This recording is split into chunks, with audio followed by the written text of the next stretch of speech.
identification.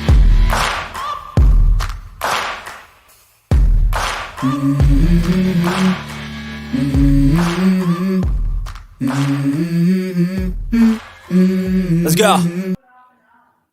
Hello. What's up? Oh, B. Charming said we come in fashionably late. Yeah. I was like, oh, wait a minute. I'm just going to go on at 7.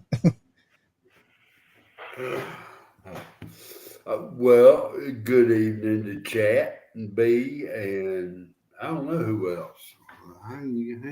Whoa, let's see. Yeah, I was originally going to do it on the cooking channel, but you know how it goes. I have to wait 24 hours after getting it verified. So evidently it wasn't quite 24 hours. So maybe next week or something like that. Well, now, what are you going to cook on your first cooking show? Well, I think I'm just going to do a salad. You got the stuff to do it with. Yeah. Stuff I've got on hand. Just don't do no macaroni and cheese. I've done seen too much of that. Oh no. Although I did see something that I could. It's a macaroni salad, but you know how they have deviled egg potato salad. Well, I seen a really cool looking recipe for that, but I was thinking about changing it up and doing it to macaroni salad. Now, I saw something myself I've been wanting to do, but I put it off, and Dixie threw my potatoes in the stew, keep it from going bad. Get those little bitty potatoes, you cut them in half. All right. What you do is you go ahead and you boil them, but not completely done. Keep them a little hard on the inside. Yeah. Take you a spoon or whatever and scrape it out. And then you set it off to the side. And when you get a bowl full, you mix it up like you would if you was doing deviled eggs. Same ingredients as you would put in deviled eggs. You just mix it with the potatoes. Yeah. And, do it like that right there. So it looked good. Yeah, that carbon butter. Why? You already have the margarine chemical stuff. Why mess with carbon dioxide and nitrogen and to make butter? I don't get it. The Chuck Wagon didn't know what macaroni was. Not like what we have. No, they did. It's kind of like a dumpling noodle. Oh, okay. But they didn't do, like macaroni or anything like that. Yeah. Well, I think B said Chuck Wagon did not have macaroni. Yeah. Well, not the traditional macaroni, but Wait a minute. I got to get it started up when I see something.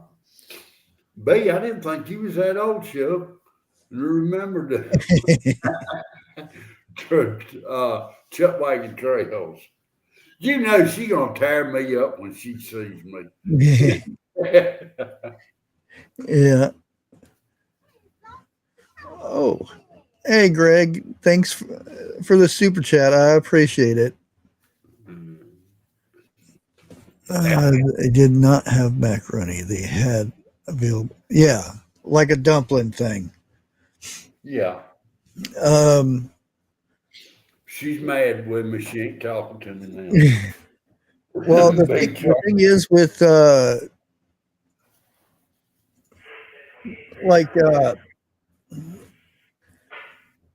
for kids, um, my grandpa used to tell me, because he had older brothers, and they did some traveling, um, and I can't remember where or from or whatever, but it was evidently a prairie area and I'm thinking the Midwest area, because he said there was no trees, and one of the jobs of my brothers, uh, because they walked until they got really tired, and then they sat on the wagon. They took turns, and he said one of their jobs was to look for bison patties or whatever they called them. Um, you know, and that's what they used for their fires to cook their food on. Yeah, what they used to start fire with. Cow patties, bison patties. Yeah, it was because there was not any wood around. They would carry some wood, but they wouldn't use it unless they had to. So he would sit there and pick these up along the way and make sure they're all dried out and all that stuff. Because because the real dried out ones didn't smell or anything. And it didn't get all over your hands. Well, that too. I mean, could you imagine giving your mother a wet bison patty? Okay. Yeah.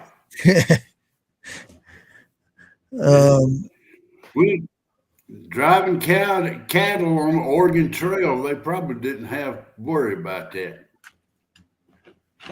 Well, the thing is, a lot of that stuff, because a lot of it you wouldn't find any on the actual trail. You had to walk, maybe a quarter mile away from the trail to find these, because everybody picked them up. Because if there's no wood, that's the only way. Sure. For instance, getting up in the morning, getting ready to go, the husband would be getting and the kids would be getting the wagon ready, feeding the oxen or whatever you're using at the time, making sure there's no damages to the hooves or anything like that, and the mom would be getting the coffee ready, which, sit there and think about the women back then. First of all, they had to get the fire started. There was no matches. There was no kerosene rods or anything like that. It's flint and steel. Because matches were very expensive. So getting the fire started was the first thing. Now, say you wanted to have coffee. First thing you had to do is roast the coffee beans, because the coffee beans were green.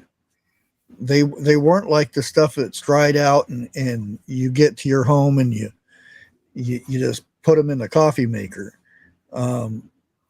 They're actual green, so you have to roast them, and then you have to grind them. You have to boil the water and do all that just to make coffee. Not to mention your breakfast.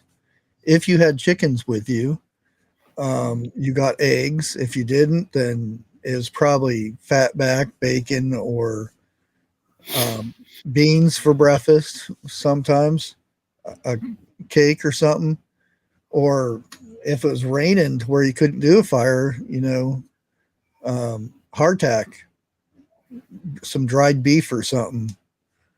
But sit there and think of them were women back them days. They had to do a lot.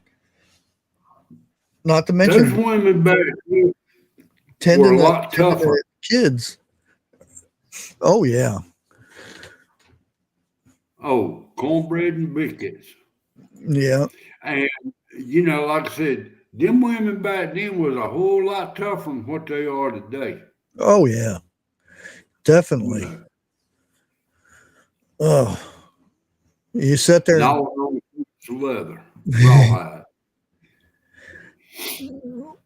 Well, Well, now that they also had something else that they done. I can't think the name of it right yet. It's like a cracker. It had let's see, six little dimples in it. yeah, hardtack. Yeah. Okay. Okay. Yeah, I heard you say heart attack, but I thought you was no, talking hardtack. hard, hard tack.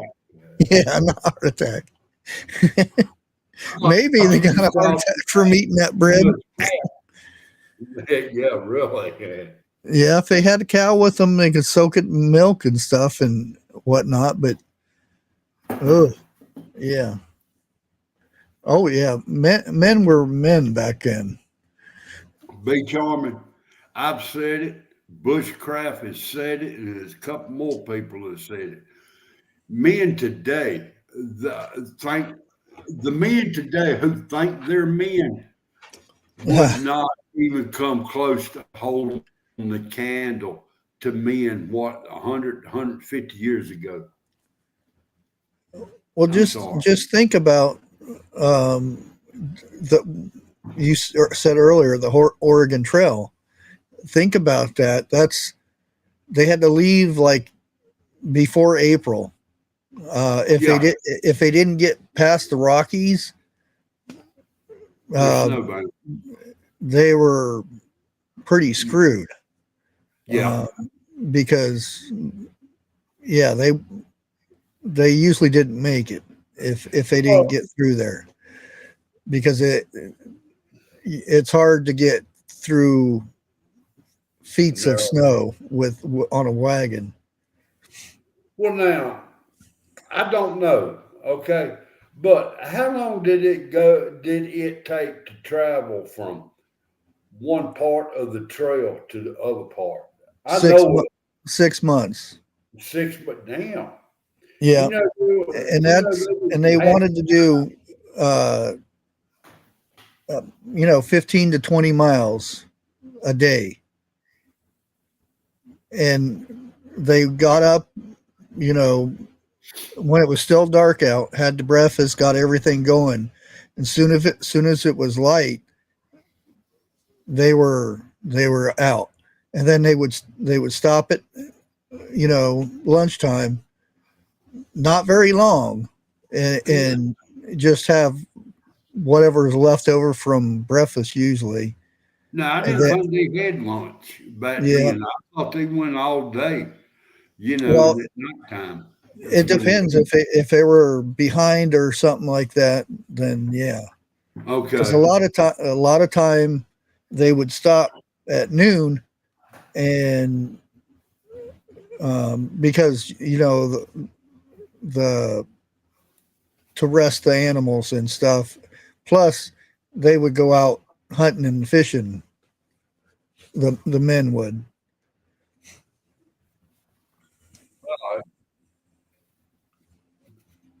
I don't know why the Oregon Trail come up, but I know there was an Oregon Trail.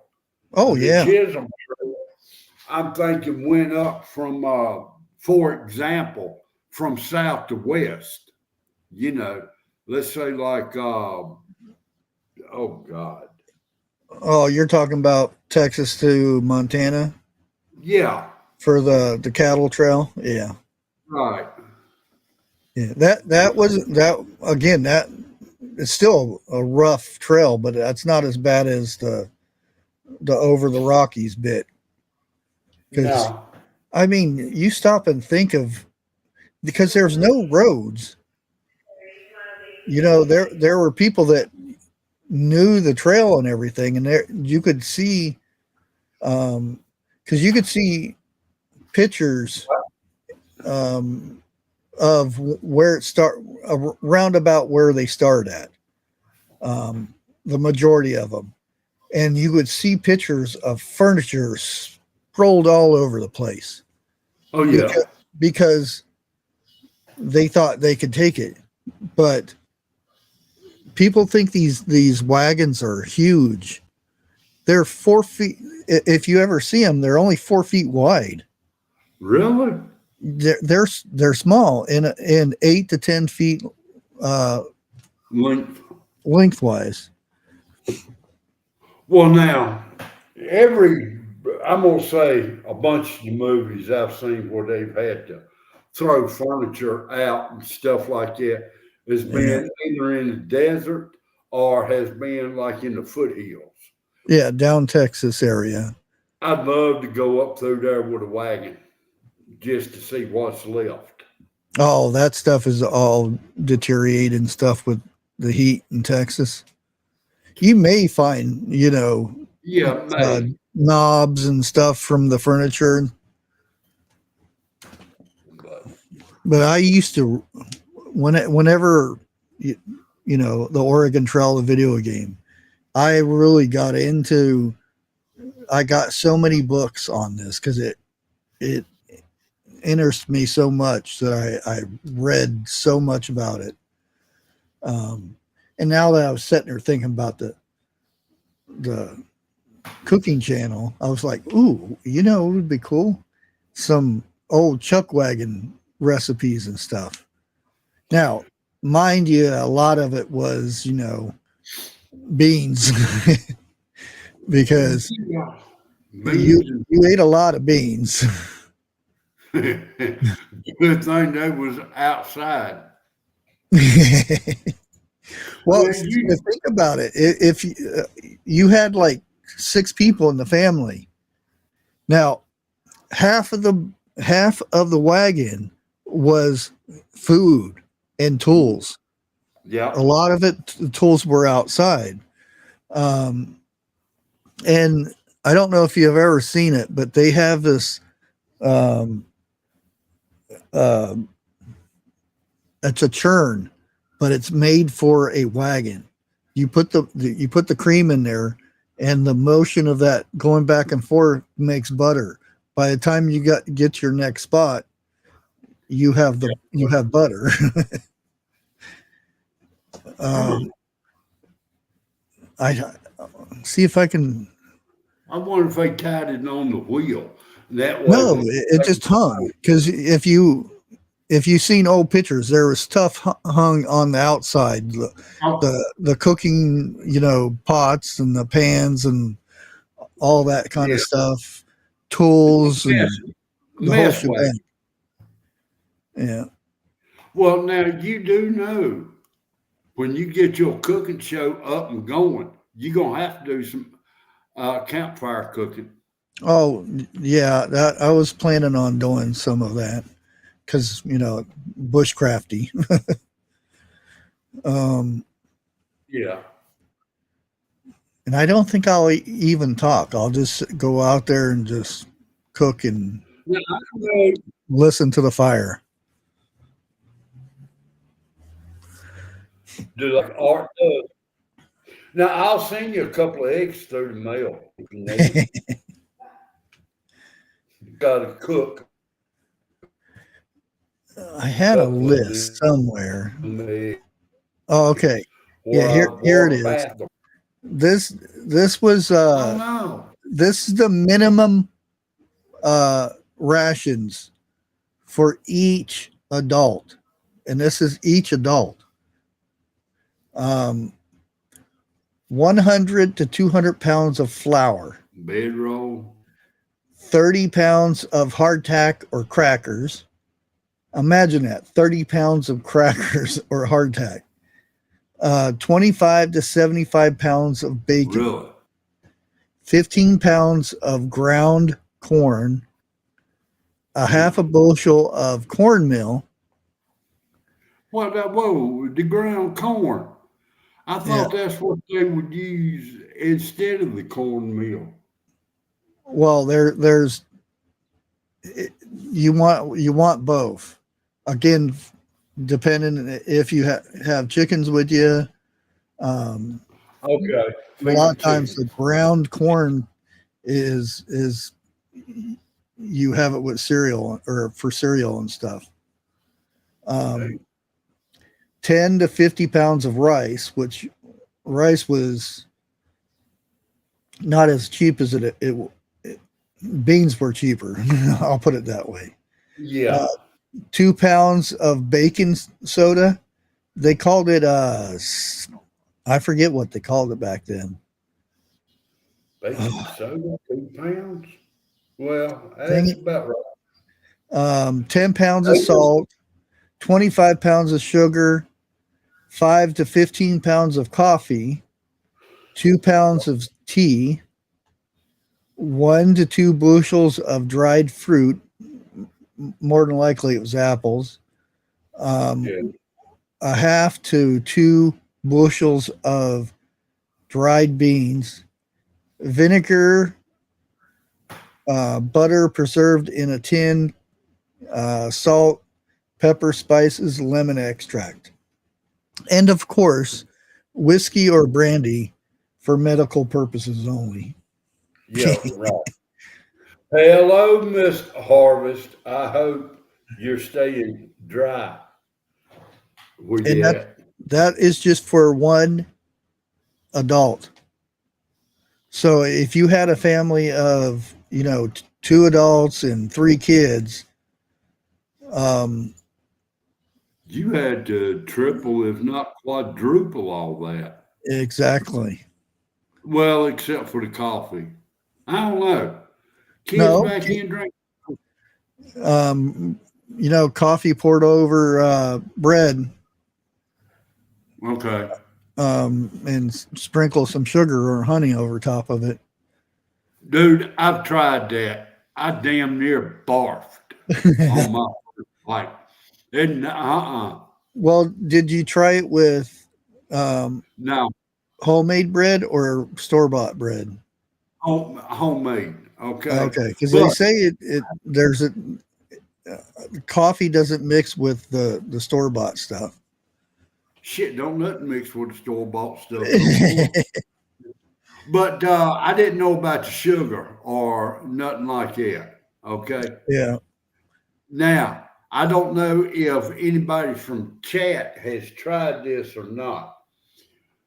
The loaf of bread that you buy at the store, I'm talking white bread. Okay. They say you can ball it up and it will go back to its original form. It's not the bread cause I remember when you balled up bread coming up, that shit wasn't coming back apart. oh yeah. Wonder Bread. Yeah. Yeah, Wonder Bread used to be really. It used to be that you bite down on it and it was gummed into your mouth. You had to take your finger and pull it out the top of your mouth. Yep. Something bread was like that. You know, I mean, I can understand why people stayed so long at the kitchen table. They'd take a bite with one hand, take either the spoon or the finger and scrape the roof of the mouth to get it out so Yeah. they could chew it.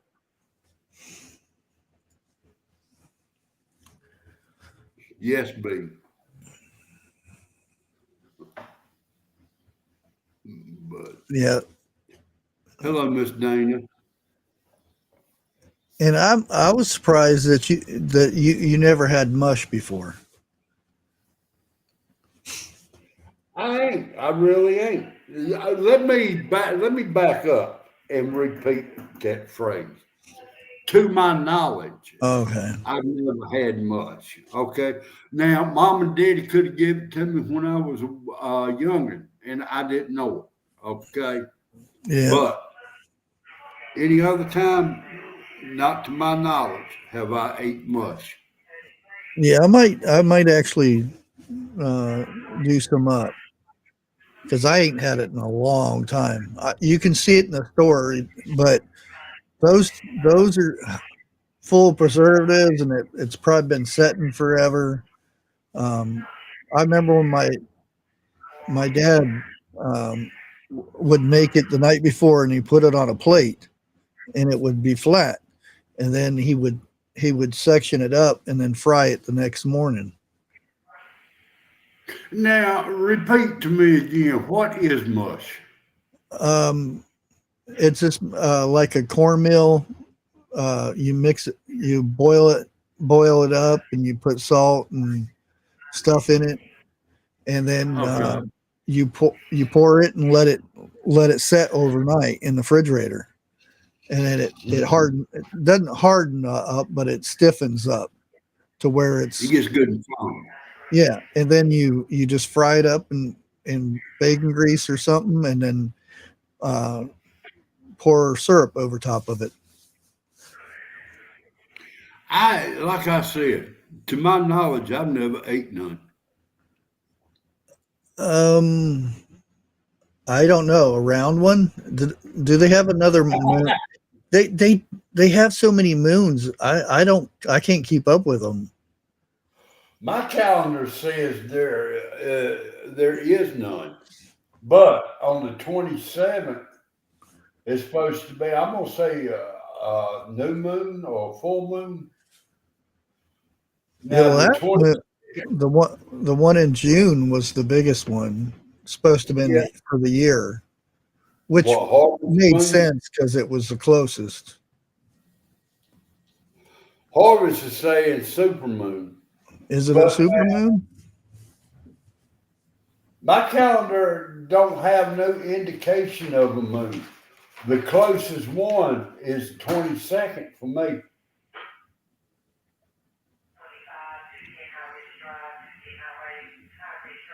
and that moon is black. I'm looking on the calendar to try to figure out which one it is, and it ain't got what the moon say it is, what they say it is.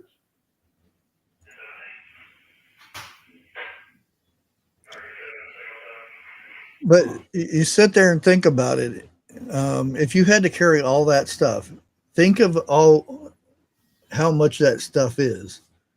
Um, Now you realize why there was so much furniture left behind because they just didn't have the whole trip was just food Yeah. to get to there. But imagine that. Say you had three kids. Now Right. you're already got 4x8 or 4x10, depending the size of the wagon, and half, probably three quarters of it is filled up. So that means if you're everybody's sleeping inside that wagon, you're cramped in there, and everybody had beans.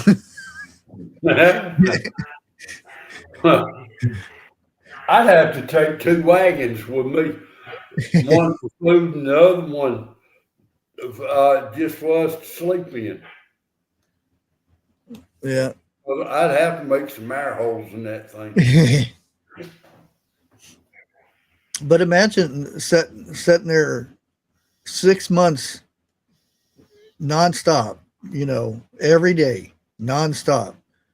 And then you get there and you have maybe 2 to 3 weeks before winter comes in where you have to build a house. You don't have the lumber yard to go get the wood. You No. have to do it yourself. That's why a lot of when they started out were on the side of a mountain or a hill or something, and it was just covered with dirt for that winter until the next springtime came along.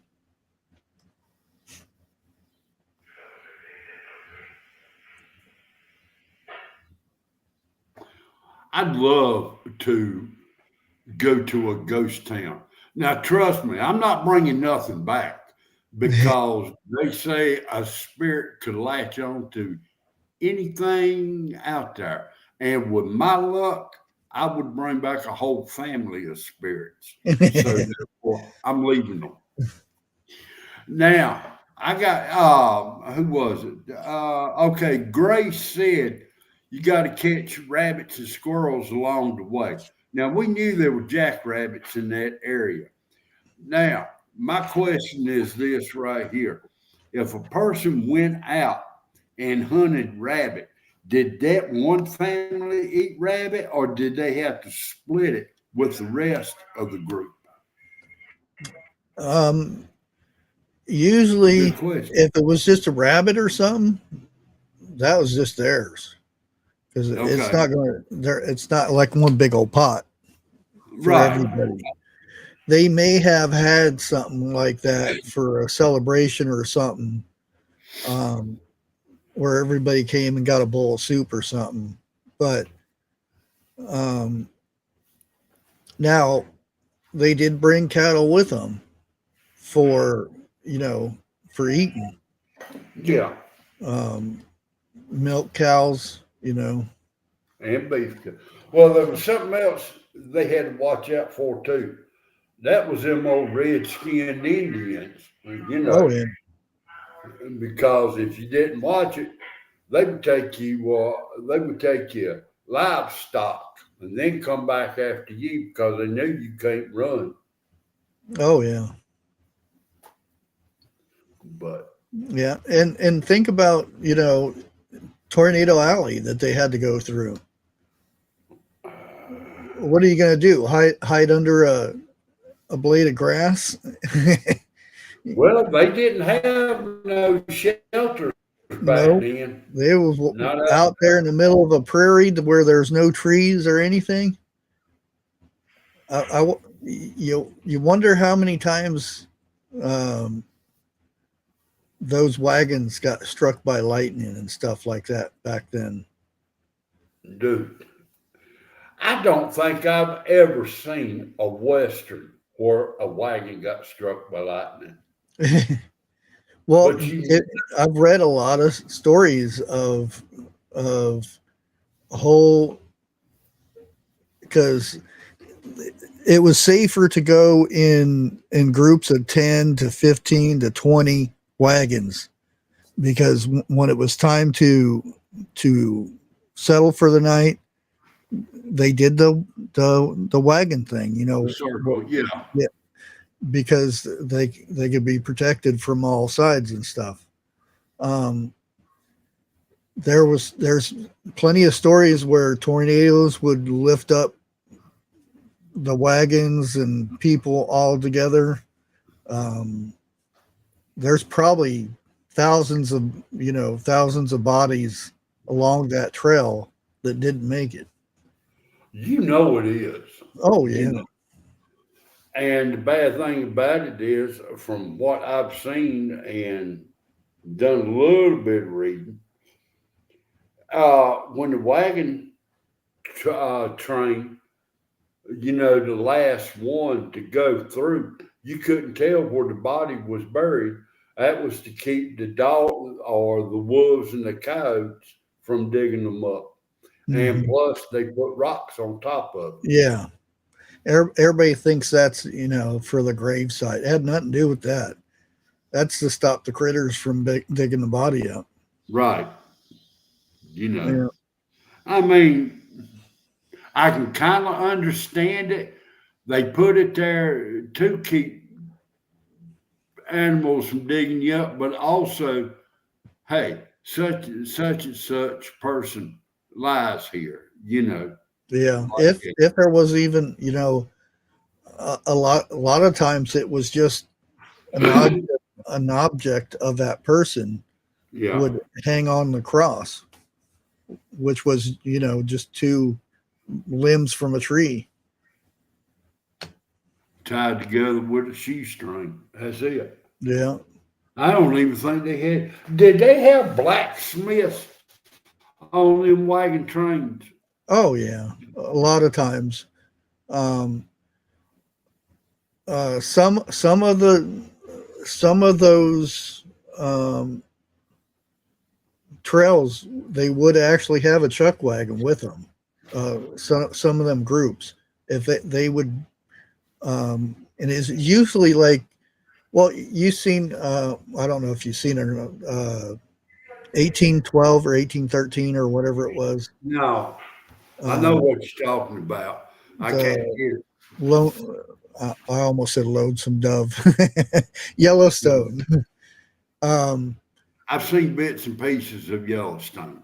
yeah, they actually um, certain from a certain country would come over and they would put all their money together to make a settlement in Oregon or Montana or somewhere like that, and they would pay um, somebody to take them there, and that person would hire a chuck wagon, somebody to cook for the whole group, and they would Like, bring their own cattle and stuff like that.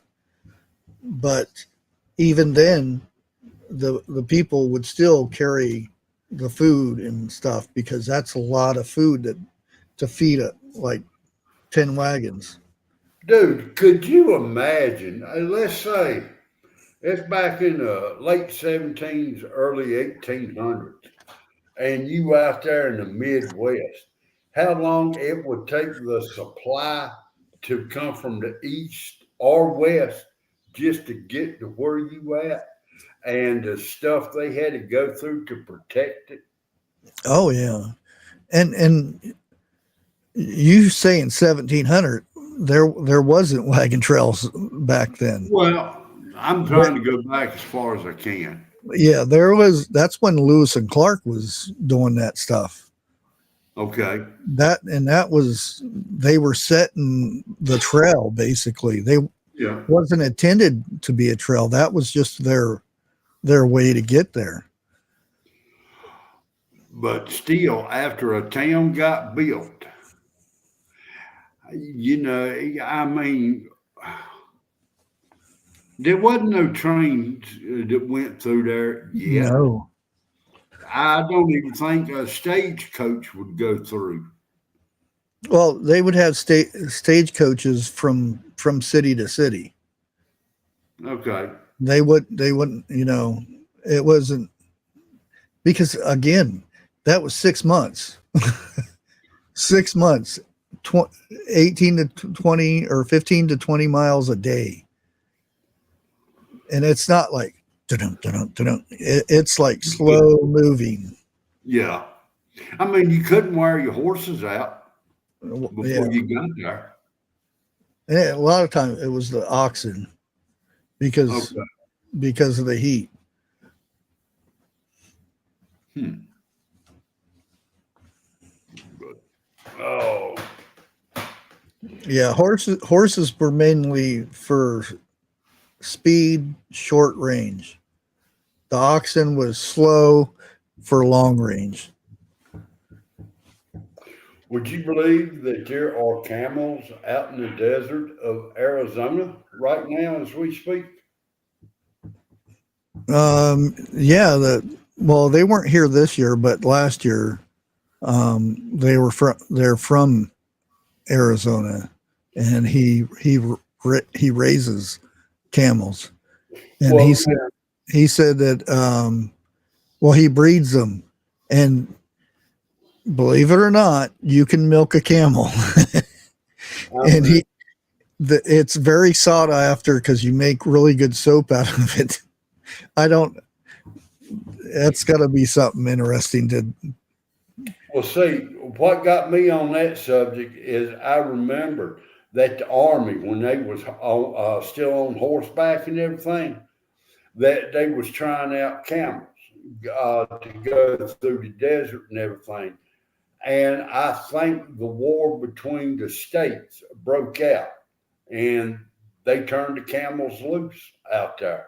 And they're still not the same ones, but there's still herds of camels out there that are wild.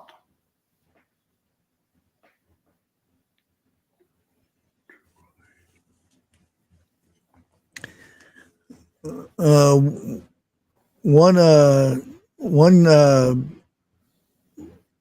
recipe I looked up, and there's always the normal uh, beans and different things, mush for breakfast, and but one of the things I found that it's called chuck wagon casserole was actually invented the old Praise pioneer days.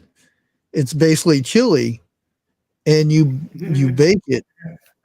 Um, you basically make cornbread on top of it. You know, where you pour the mix on top, and that's a chuck wagon casserole.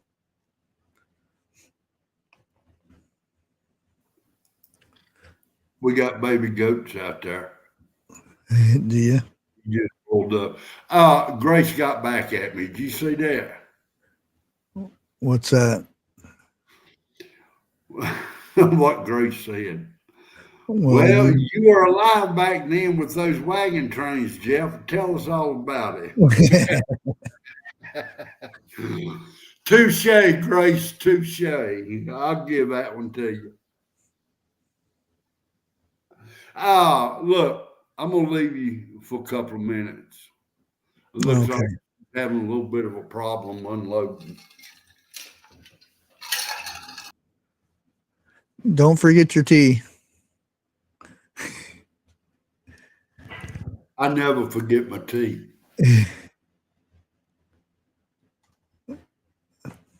Let me see if I can find this other part here. Yeah, and still today, the one of the biggest uh, major cooking appliance was a Dutch oven. Just like today, um, I'm glad I got me a. I found one at Goodwill. Um, it's a big cast iron, but that was their major cooking utensil back then. Um, there was also what they call a reflector oven. That's how they did the baking. Um, and there's different ones. It's made out of tin or cast iron. Um, basically, it was enclosed and it had a door on the front of it where you put your whatever you're roasting in. Here, let me find one real quick and show you guys. Oh, Smithsonian has one right here. Of course they do. Share screen.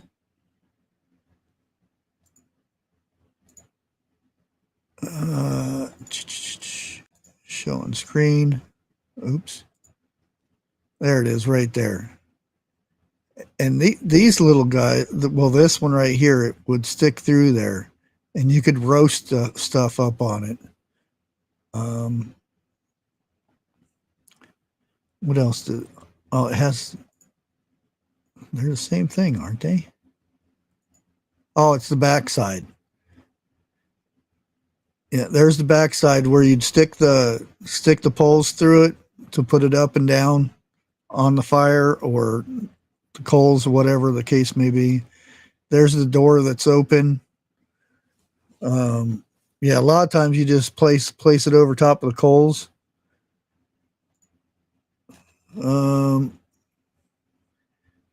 1860 to 1890. It is called an oven or a reflector. Material: iron, tin, iron wire, iron wrought. There's the measurements. They got all kinds of goody information there, don't they?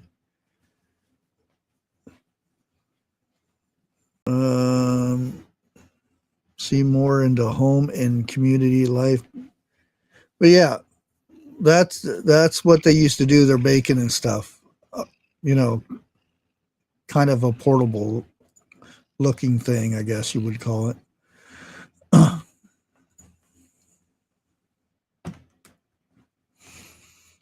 Uh,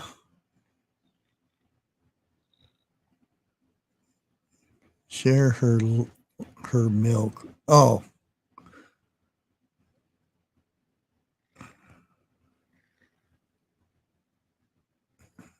draft horses.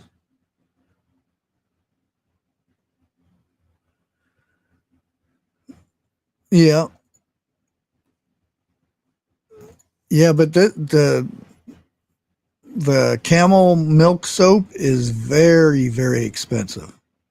I don't know if it's any better or any worse, but they showed some of it at the summit last year.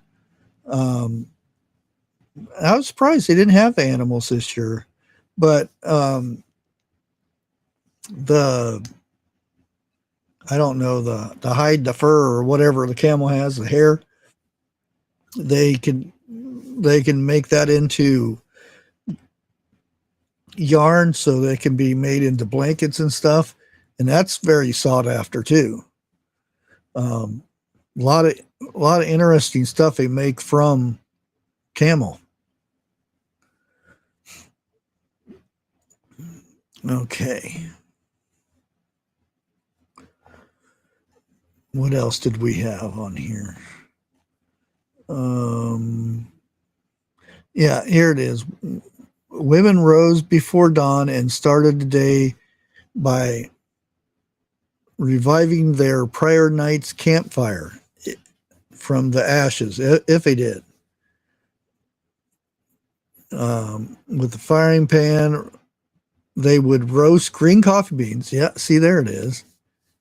Everybody thinks that, they just ground up the coffee beans. You had to roast them first back then. I'm back. Welcome back. And then they would grind it use their coffee grinder and then brew it up in the water. And if the unthinkable happened and the coffee supply ran out, the pioneers would resort to sipping corn or pea brew. Not tea brew. Pea, like peas. Okay, because like lentil and stuff like that, I believe. Split pea soup, the pea part of it. Not, I'm glad you clarified what type of pea that was. Yeah, not You're right. Morning, getting up in the morning, relieving yourself, and then drinking it. Now, Daddy, I do remember him grounding his coffee up in the mornings. Yeah. But he didn't ground them up fine like you get out of a store. He left big chunks in there. But I will say this right here. Back then, that was good coffee. Did he use the percolator? Where Yes, it would bubble in the little glass thing? Hey, I got two of them. Yeah. Yes, he used those. I remember those. And then he went to an electric percolator when they first come out. Pop didn't like them much. My grandpa had the ceramic ones. It had it was metal and has ceramic coating, the blue and black speckled thing. Like the old, yeah. And it had the thing in the middle, but it didn't percolate. It didn't have a little glass thing at the top. You just put it in there and you had to, toward the bottom of the pot of coffee, you got grounds, a little bit of grounds with it.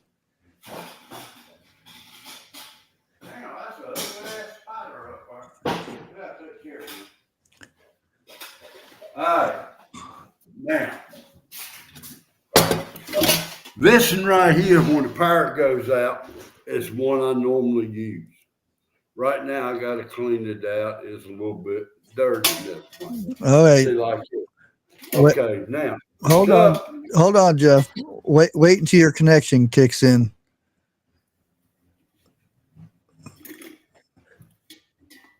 Because as soon as you turn your camera on, there you go. Now it's good. Okay. This is one I normally use when our power and everything goes off. It holds more. Yeah. I think 12 cups. Now, pull this out. That's what you set on the bottom. Yeah. take that apart. Still got coffee grounds in there? No, but you would not believe me what I do. The coffee that, let's say the instant coffee and everything, what I do, let me get that, is I take a coffee filter, I punch a hole Oh, right okay. in the middle, so I won't have coffee grains. Because it's so fine. Yeah.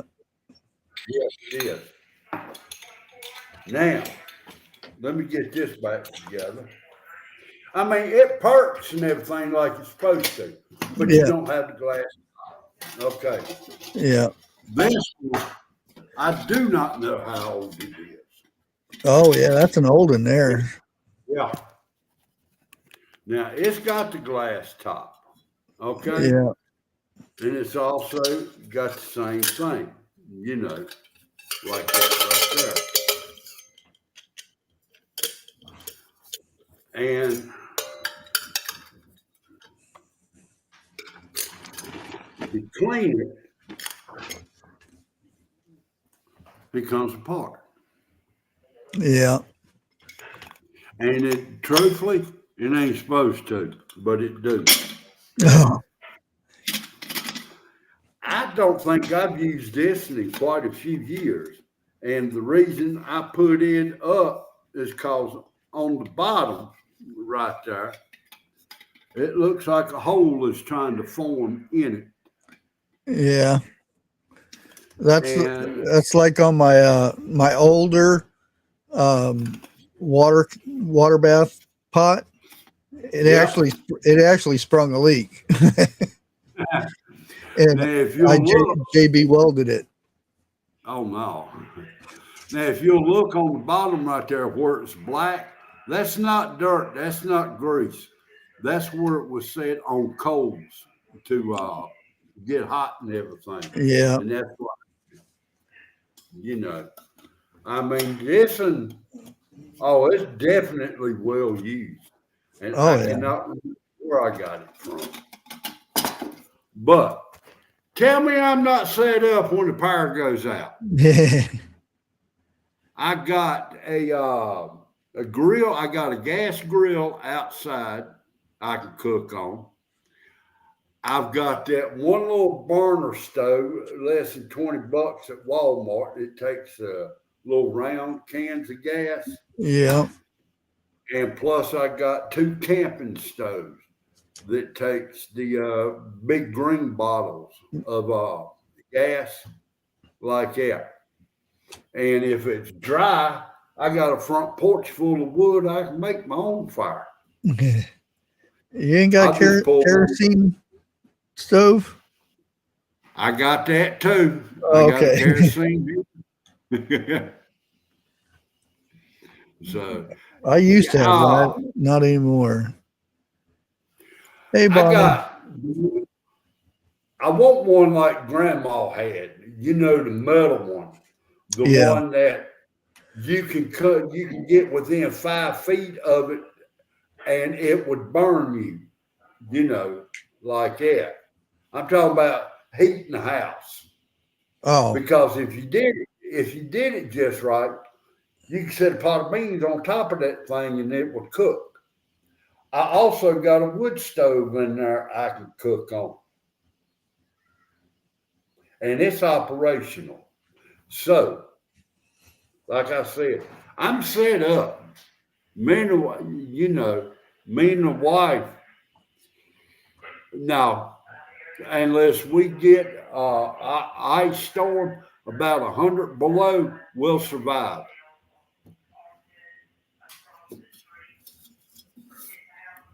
And yes, I don't talk. Well, hell, that's all I do is talk. But I can survive like you can, bushcraft and arc wildman and so forth like that. But my problem is the main problem. I don't know how to go out and forage for nothing. I don't know what to look for. That's my problem. Yeah. Unless it goes moo or it hops like that. Well, I would suggest, you know, and that's why I hate about these, certain TV shows and stuff where well, except for Survivor Man, he pretty much Let me put these back up. he's Go pretty ahead. accurate. There's like just for that snaring, and now you can't do this in some states, and I know all they have different laws and all that stuff, but in a survival situation, that goes out the window. But these shows will, or and YouTubers will set one snare and that's it. That's not a logical thing. You set 20 to 30 snares to get one thing of protein if you're lucky enough. That's why it irritates me to watch some of them shows. They'll set one snare and then they catch something. It doesn't work that way. No, That's fake TV. you set that one snare, it'll liable to take you about a week or so before you catch something, if you catch anything. Yeah, if you do. And they always set it like right next to where they're camping. It don't happen like that. No. You set at least 10. If you're going to be in that area for 1 to 2 days, set 10. I always everybody's seen my bug out bag video, and I've had people make fun of me for it. It's 10 things of wire strolled up in a little circle that doesn't take any space. And I can set 10 snares. Not saying I'm going to catch anything with that, but I'll have better chance than somebody setting one snare. I think it was Dana. Let me back up. Dana, I'm the type of person, I can look at a book, I can see a picture, unless it is showed to me how to do it, I can't do it. I I am a hands-on person. I cannot read about it and do it. I have to see it done, and it has to be. And it's just like, you just don't go and, oh, I'm going to set one here and I'm going to set one there. You have to be able to look for where an animal is going to run through. Is Yeah. there a water source over here or a food source to where they're going to be traveling back and forth? And even then, you still have to direct the animal like you're thinking where that animal is going to go. You want to direct him to that snare.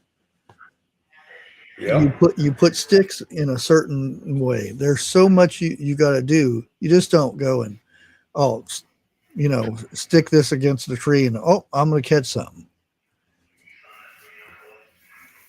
See, that's what we're talking about right now. Knowledge is disappearing. Oh, Our man. young people have no idea. I got a little bit, it would take me a little bit to figure it out. But Yeah.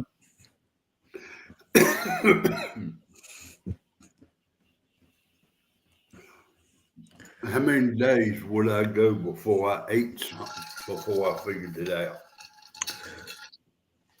Well, I would say the one of the most important things to do is learn your water, how to purify it, and you know, d- don't don't do. Oh, I've got a life straw. Dude, Um, let me say this real quick. You got to remember, just because there is a source of water out there, you're gonna have copperheads, water moccasins, everything else floating around there. That's gonna be one of the most dangerous places to be at. mhm. Well, one of the things that again, I'm gonna bring up Survivor Man because he he made a very good point. He come across some water and he seen, you know, it didn't come out of the mountain. It was water that had been setting from a stream. I think it was in Utah when he did the thing in Utah. And he says, you know, I could very well get down here and drink this water, but I don't know how long it's been sitting here. It's still water. And he says, the most important thing is, I don't know what's upstream.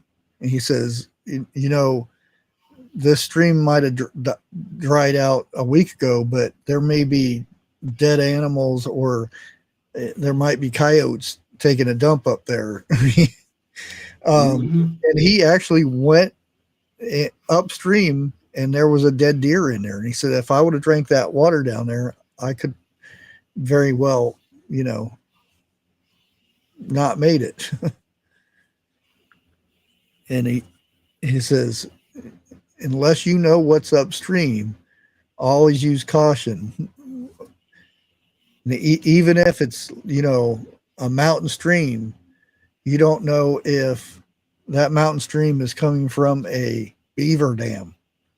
And beavers have, I think it's giardia or something like that, which is very bad for a human to get. Unless that water is coming out of the rock. Yeah. Even then, you still have to be careful, you know, what's above there, what could be. I would rather drink out of that than a stream, especially nowadays. A spring is a lot safer than, you know, any stream nowadays. Well, I've said it before. If you come up on a stream or something like that, look for crawfish in there. If it's crawfish in there, that water's safe to drink. Promise you. If it ain't no crawfish, you be hesitant. Crawfish, crawdads, or whatever you want to call it. Because that's going to be the cleanest water you'll drink right there. Harvest Mary's got a 50-foot swell where she's at. And we got another one in behind that one. They're supposed to hit either the east side of Florida or come into the Gulf. They don't know yet. I'm still waiting for this month to get any rain. Move to the coast down here. I promise you, you'll get some rain. Damn piss ants wanted that cookie more than I did. Okay, for hardtack's, you know, really easy. All it is combine 2 cups of ground flour with a cup of water, and you knead it, and then sprinkle flour on it until it's smooth. Flatten it to 1/4 of an inch. Cut into biscuits or squares. Poke holes in it. Bake it on a cookie sheet for 400 degrees for 35 to 40 minutes, 45 minutes, whatever, depending on the thickness of it. And there you go. And it can last a long time. Eric, you know that's 2 gallons of water per person, right? Per day. Everybody says a gallon, but well, that's if you're just sitting in a house not doing anything, just to drink it. Yeah, but right now, I mean, he's down there where the hurricane might hit. Okay. Well, I ain't talking about Aaron. I'm talking about the other one behind it.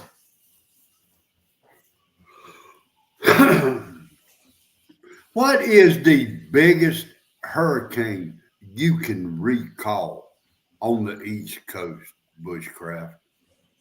I I'm horrible with names, so I don't know. Uh, I haven't. Well, I've been. I wouldn't say you know in a big one or anything. So it was more like to me. I wanted to go outside and play in the wind and stuff. I And think we were down in Gibtown, and it's in right outside of Tampa. And I, I I even remember when they brought snow from up north into Tampa in the city for kids to play in it and stuff.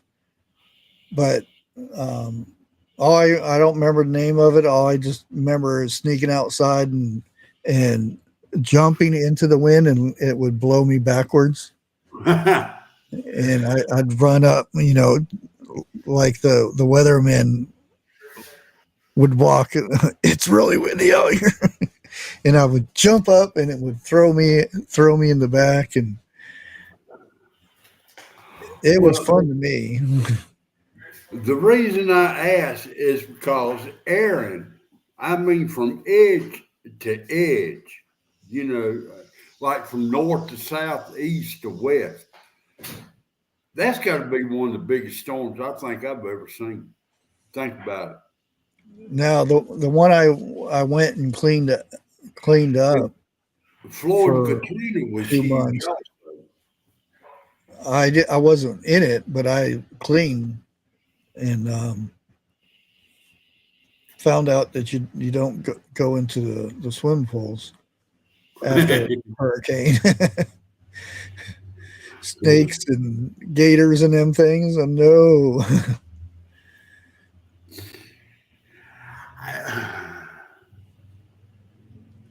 Hey, what? How's it going?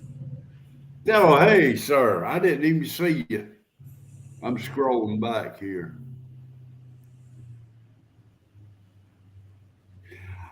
I'm thinking from north to south, there's something like what, two, three, maybe 400 miles.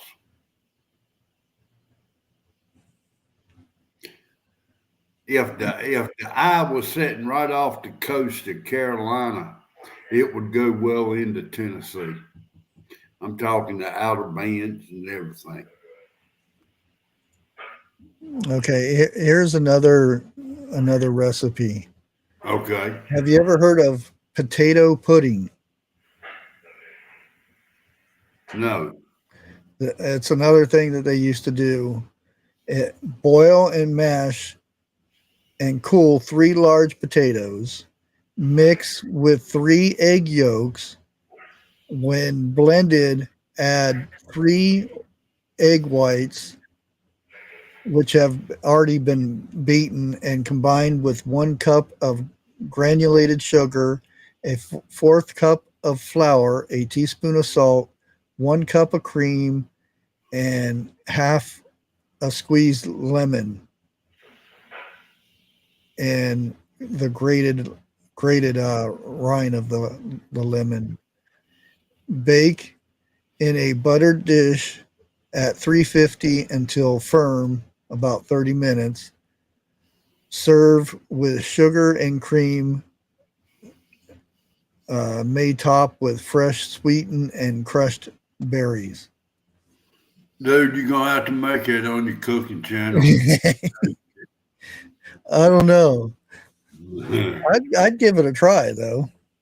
I would too. I love potatoes, plain simple. Starch or not. And it's called potato pudding. Yep.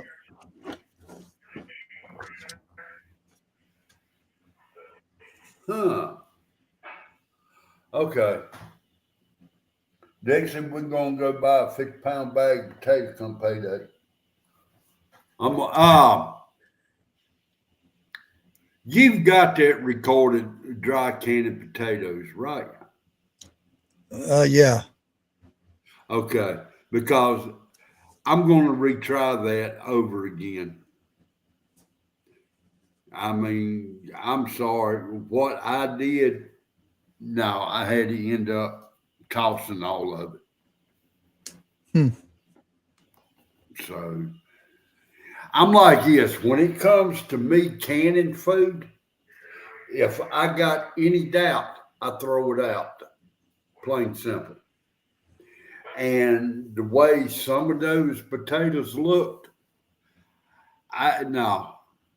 If I Oh, wa- if I you're always want, going to have the different in it.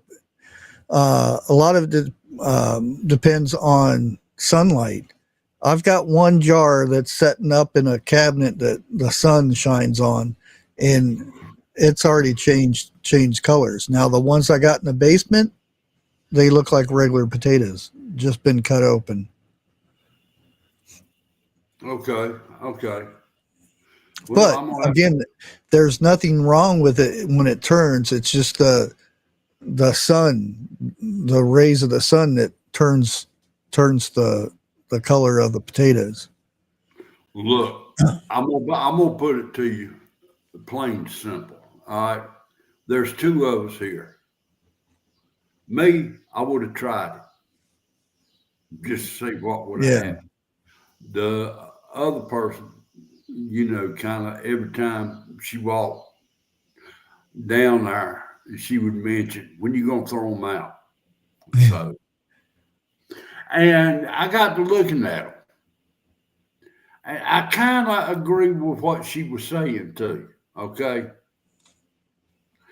then but when in doubt, throw it out, and that's what I yeah. do.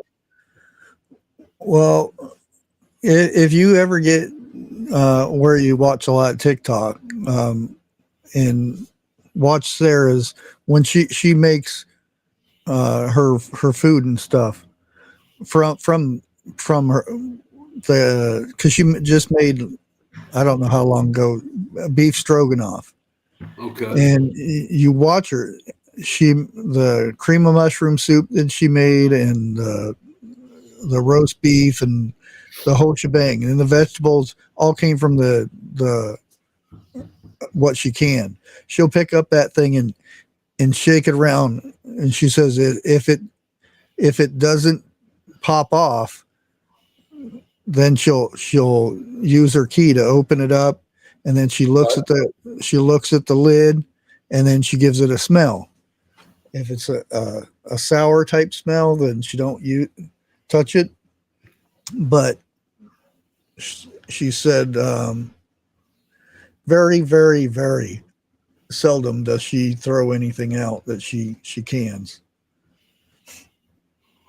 well, I think the earliest I've done any canning was in 2020. Hmm. I've got to go back through, let's say, like my corn or whatever else I've done in 2020. Just take one of each and pop it open and see. You know.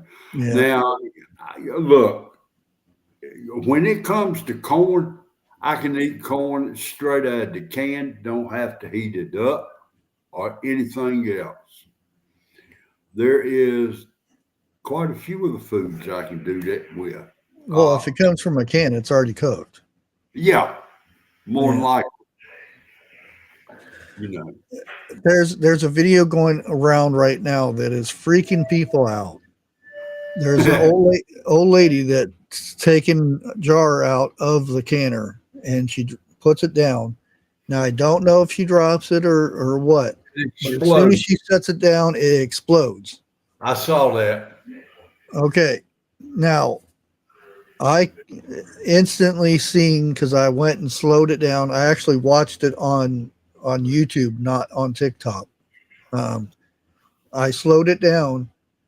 The jar is completely filled up. I don't know what's in it, but when there is not enough room for the stuff under pressure to get out, it's complete that because if you look at recipes, they'll tell you a half inch,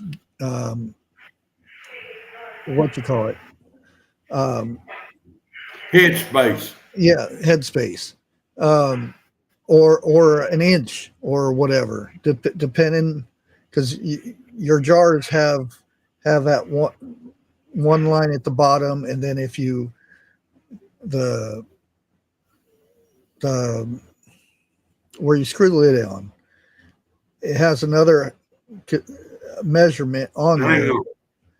Is Hang on. Well, I got a jar right here. I guess I could show everybody. Yeah, because if you turn it here, that's a half. That's an inch. Now you got to pay attention to the recipe, and unless you know about it, because if you fill that jar all the way up and you tighten that lid tight, that's building pressure up in there because it's boiling and it's producing heat. And as soon as you set that down, and any little wiggle or anything, that cap's going to blow off. Because if you ever notice when you put your lid on, it's just fingertip tight. Yep. Some people still crank that thing down. Now, if you ever notice, once you take these out and you set them down, that lid is really loose. It's because all that pressure has sucked that lid down in. Oh. But everybody's freaking out. Oh, I'm never going to can again. That's horrible. No. Once in a blue moon, do you have? I've never had one to explode out of the pot. I've had one to explode in the pot, but after going back and thinking what I'd done, and everything, it was my fault. And You know, another thing is, I always put, when I take it out, I put it on towel.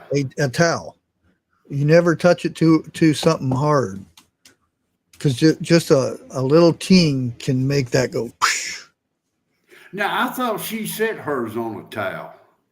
I heard a tap whenever she tapped it. Boom. Because you can hear the tink whenever she tapped it, and then and she flew back like freaked out. I don't know. According to some videos, she got third-degree burns on her face and arms, but again, who knows? Huh. What'd you say? I didn't know that. What'd you say her name was? Who? The one with the cannon. Oh, um, Sarah something or other. Here, I'll. Because they have something on TikTok now that. I'm on TikTok right now. Oh, well, got to pause it so I don't get in trouble, friends. No, you done been through enough of that. Let me. Hopefully nobody heard that. Oh, here she is. Sarah, plain and tall. And this is the video I was talking about. And it's her canned milk, her green beans, and then she uses her garlic. She dried out.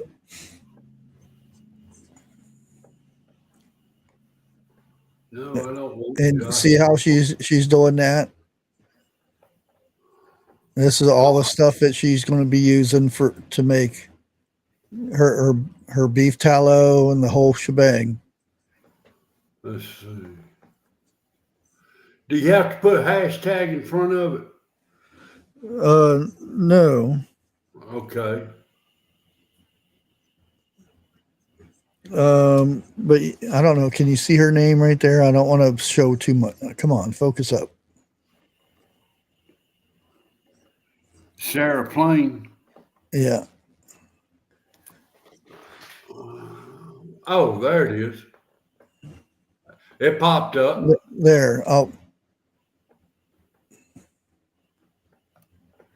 yeah. She's got 1.3 million. Darn. Okay. Yeah, and there, Friends with Bushcraft. That's you. there's a way to find out if who's stalking you. I say, come on. Well, if you hold the share button down, it shows you the three people that are the most watchers of your channel. Hold the And share button down. the share button, just hold it down. It'll pop. It'll show three people who look at your channel the most. Oh, okay. I thought you said the three people that look at your channel, not the most. Yeah, it's the three people who look at your channel the most. And yeah, I'll go back into TikTok in a little bit. I mean, the only thing, what do you call that? Where a person can do different things, multitask. oh, The only thing I can multitask is do my work and piss y'all off. That's multitasking to me, and I'm good at that. well, I'll put it this way: one of the person who looks at my channel the most is in chat right now. Okay. And the other two is one Sarah, one's Tammy from Rebel Canners, and the other one is my daughter-in-law. Hello, Miss Bonnie.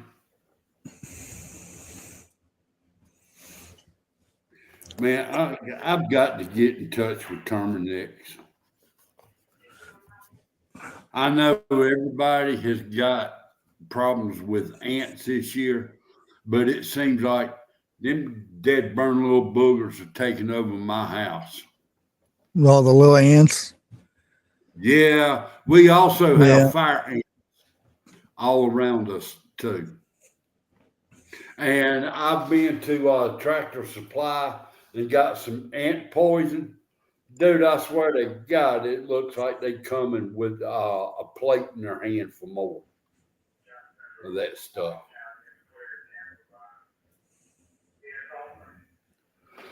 I dry canned rice and beans. I didn't know you could dry can rice. It's not, it's considered rebel canning. But nothing wrong with rebel canning to me. Look, I'm gonna say this right here. Bushcraft, you may agree with me, you may disagree with me. What about our forefathers? Them. They were canning way before all this FDA Oh yeah. now. That was considered rebel canning back then. And do you know that we are the only country that goes by what we do? The USDA, yeah. Yeah. We're the only country that does that. What about other countries? Yeah, that's only well, the UK has some kind of health and food something or other, I forget, but I don't think they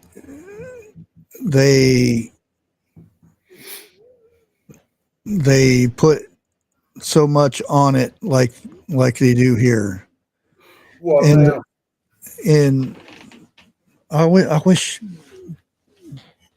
Tammy was here because she explains the whole the USDA thing, why certain things are considered rebel canning. I think I have a video where she talks about it. Get her back up on your show. Yeah. Well, now there is one lady up on there. I can't think of her name, and it's not who you think it is. She's Amish, and she said on her channel she does not cover her jars with water when she's water bathing, and she's always cranked her lids tight while water bathing. You know, Yeah. when Well, people for the come, ball ones, yeah, but the because they're not now. I can't remember the exact dimension or measurement, but the difference between ball lids and the superb lids, um, they're and the rubber itself that they use is such a higher grade compared to ball.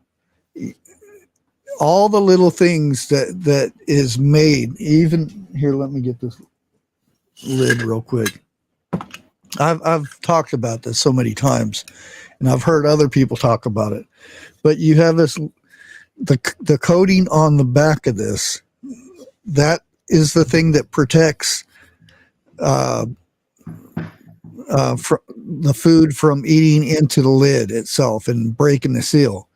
This okay, is a really thin layer, but it's like 4 times thicker than the ball lid. This little blue ring around here is like 3 times thicker than the ball one, and it's made from a higher grade of silicone or whatever rubber it's made out of. Um, now, now do I've you have I've to went heat and this watched silicone?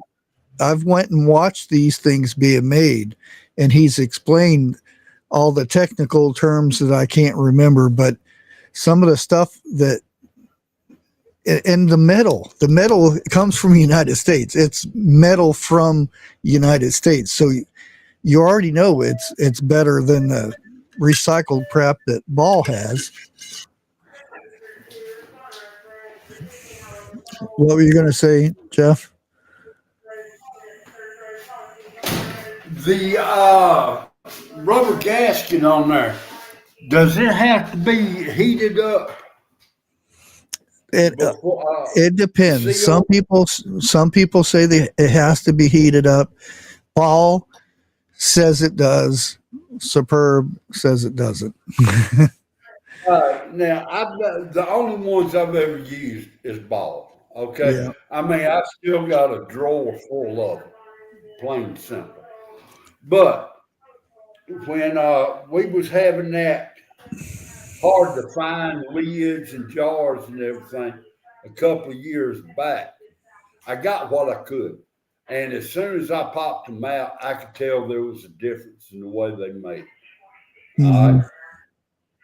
I went ahead and I pressure canned some.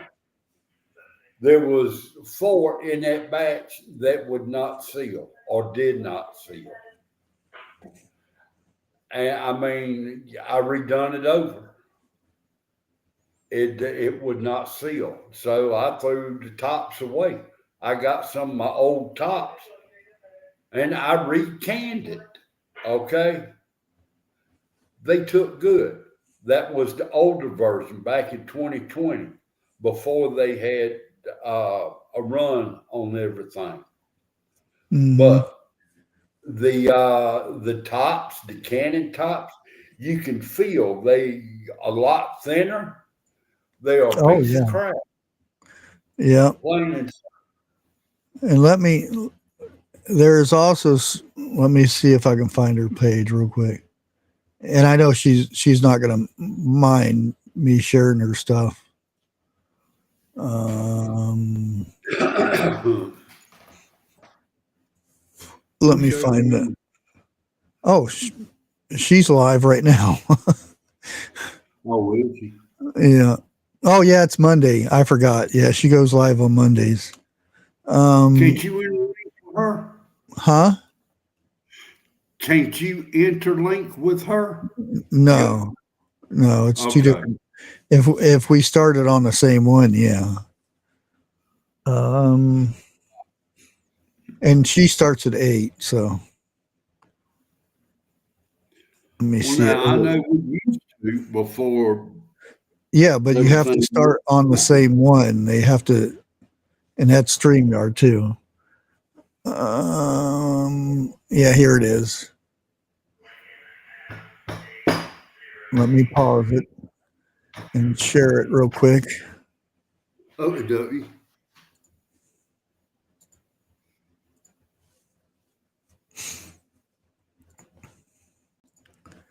There we go. Oh yeah, I've seen quite a few of her So I videos. have a safety alert for you from Ball. They have updated one of their times. So the Ball Blue Book 2024 edition has an updated time. On page 109, the Campanata time has been increased to 35 minutes. So if you have the 2024 Ball Blue Book, please go and update to the correct time for Campanata. Thank you, everyone. You have a great day.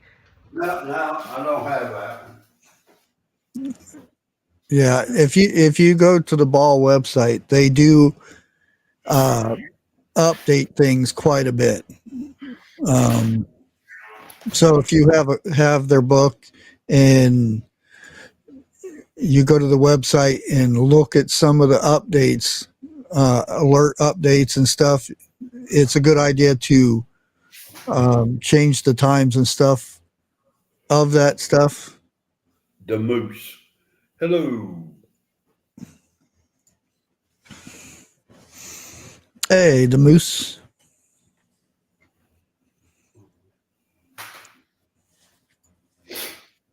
You know what I can't understand? My TV, my phone, and my laptop all start at the same time. But by God, somewhere along the line, everything gets behind compared to my laptop. What the? Oh, that's one more. Okay. That's a fast damn dog. Uh-oh. Tell you.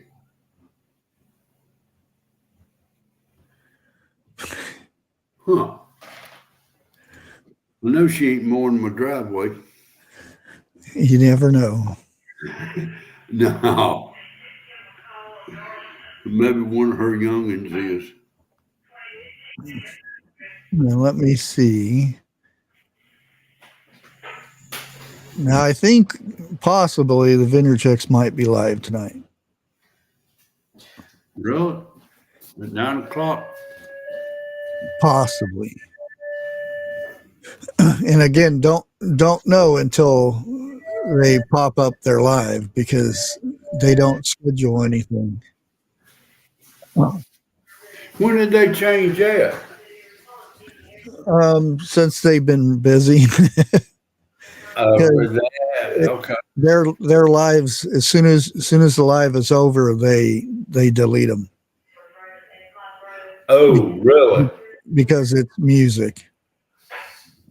You mean even though they're singing it, they will still get wrote for it? Yeah, they don't own the rights to songs.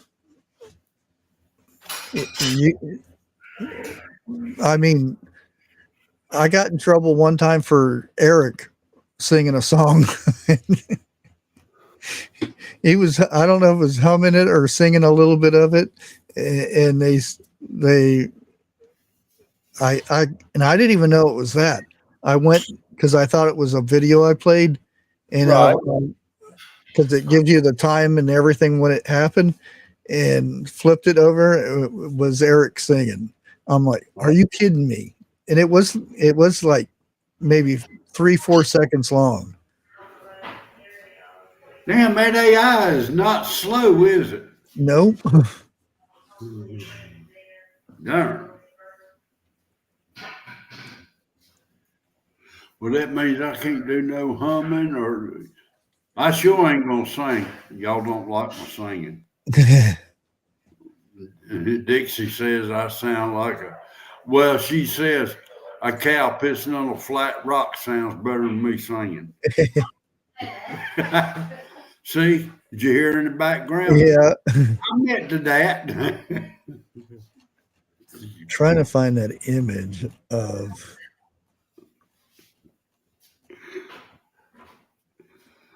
Oh.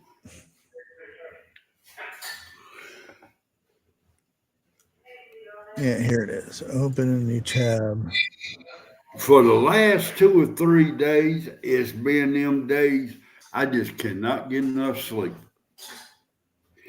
And I found something out too. The other night, I did not take my medicine. Saturday night, I didn't go to sleep till about 4 a.m. Finally. This is just a fraction of the stuff that would be in a wagon. Now you see where you have your salt, your rice, oatmeal, beans, sugar. Yeah. And here's the tools and the stuff to make for the campfire. Hold on. Over it, and then you got your Dutch oven, and then you got your tubs there for various things. Wash your feet. Damn commercial. Congratulations. You are eligible for $15 cash back. Off of my screen. I'm hitting the X now, finally. Jeez. Extra wagon wheel. I don't know. That kind of looks like a piano. Well, which some people did bring pianos. Yeah. And organs. And there's a bed and whatever that is, and then a medicine cabinet thing, curio or whatever they call them. Hey, no bigger than the inside of that wagon. How in the world they put a queen size bed in there? Well, it's probably they didn't have queen size. You're lucky if you got a little bit bigger than a single. There's a chest full of clothes. Yeah. I'm not sure what that is. Maybe a mirror, but you see a pitchfork, a shovel, and a broom right there. And that looks like a chicken. I can't enlarge it no bigger. Yeah, that's about as far as I get it to where it's there you go. Not too blurry. Now I can see the coffee cup and the sauce. There's the barrels, which the barrels would be bigger. Yeah, for water. Water and stuff, yeah. There's your table and chairs. I see the piano you're talking about now. Yeah. And Dixie's in there banging on pots and pans. She always does something when I go live. She's practicing, getting ready for you. Don't give her no ideas. Thank you.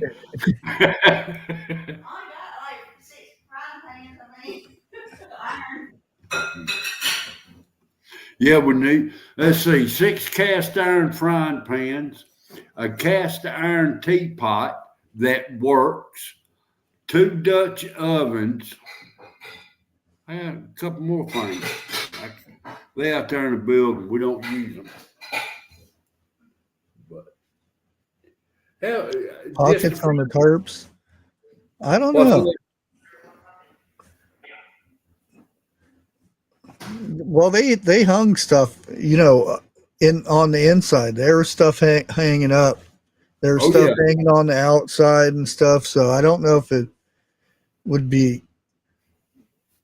They would sew a pocket on there, because I would think, if it was raining, it could fill up with water and then pull it down or something. I don't know, because I don't remember ever seeing pockets. Maybe on the inside, that would be an idea. Well, no, it had to be seams in there where Yeah. they sewed them together. Yeah. Now, wouldn't it? Well, Again, it wasn't that big, because again, it was 4 foot by 8 to 10 foot what bed. I mean is, back then, didn't they put like animal grease on the seam to keep it waterproof? They were somewhat waterproof, because it wasn't like a sheet or something. It was canvas. Yeah, Yeah. but still, I mean, where it was sewed together, you had needle holes in there where the Well, it was usually one piece. The sewing would be where the metal rings went across to stick it to where it would stick up. Okay. I need to look at Cowboy Kent's wagon and see. Is that why they always put me last? Dirty socks and underwear. Yeah, they're And no, my underwear does not have skid marks in it. A 10 by 38 by 40 inches. Hello, Miss Ann. I got to build me a wagon. well, a lot of them were built. Yeah. The hard part was the wagon wheels, because there was a metal ring around there, and you had to soak the wheel, the wooden part of the wheel, to get the ring on. Right. Now, I know you've seen This Old House and on Channel 4, but there was one that come on where the guy's in the city carrying his toolbox. He went to the old country, Amish country, and he built a wagon wheel. I remember this. And like you said, the metal part, the outside, I mean, it was glowing hot. Oh yeah. And they laid the wood part on the ground. I think it was a couple of them that grabbed the metal and put around it and then poured cold water on it. And when they did, the metal shrunk up. And that's what fitted everything. Yeah. On Little House on the Prairie, they show how it's made and stuff too. Oh, really? He built a wagon for one of the episodes. I can't remember which one it was or anything. Can you imagine? I mean, look, back then, they don't have what we got today. Yeah, a little drill like this. Yeah. I'd love to have one like that. Yeah. Hey, Josh. And this hole is the same size as this. For your plugs. I made it that way for purpose. But I mean, the houses back then was not as big as what a lot of people think they were. Oh no. I mean, they were small. And if you didn't watch it, you'd bump your head on the ceiling, like that. Only the well-off people had huge houses, or ones who had big families. And the thing is, the majority of people lived in their barn for the first couple years until the house was built. And even then, like, the kids would be still sleeping in the barn until the other rooms would be built onto the house. What? You're right. Woodwright shop. Because they showed him doing the wagon wheel. I thought that was interesting as all get Oh out. yeah. I love watching that stuff when they're using the old wood mallets and stuff. Yeah. Oh, Well, he had the. I've got to admit, our generation is not the first to come up with a cordless drill. If you think about it, the cordless drill is what they used back then. They had to turn it by hand to oh drill. yeah. My grandson's told me, he said, I want a cordless drill. I walked out there and I got him that one. He looked at me, he said, what is this? I said, it's a cordless drill you said you wanted. He didn't say nothing else. He was kind of ticked off. It ain't what he wanted.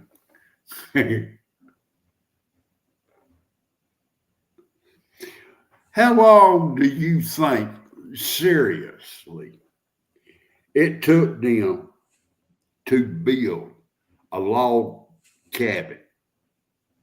Well, it depends. Let's say it's just him and wife right now.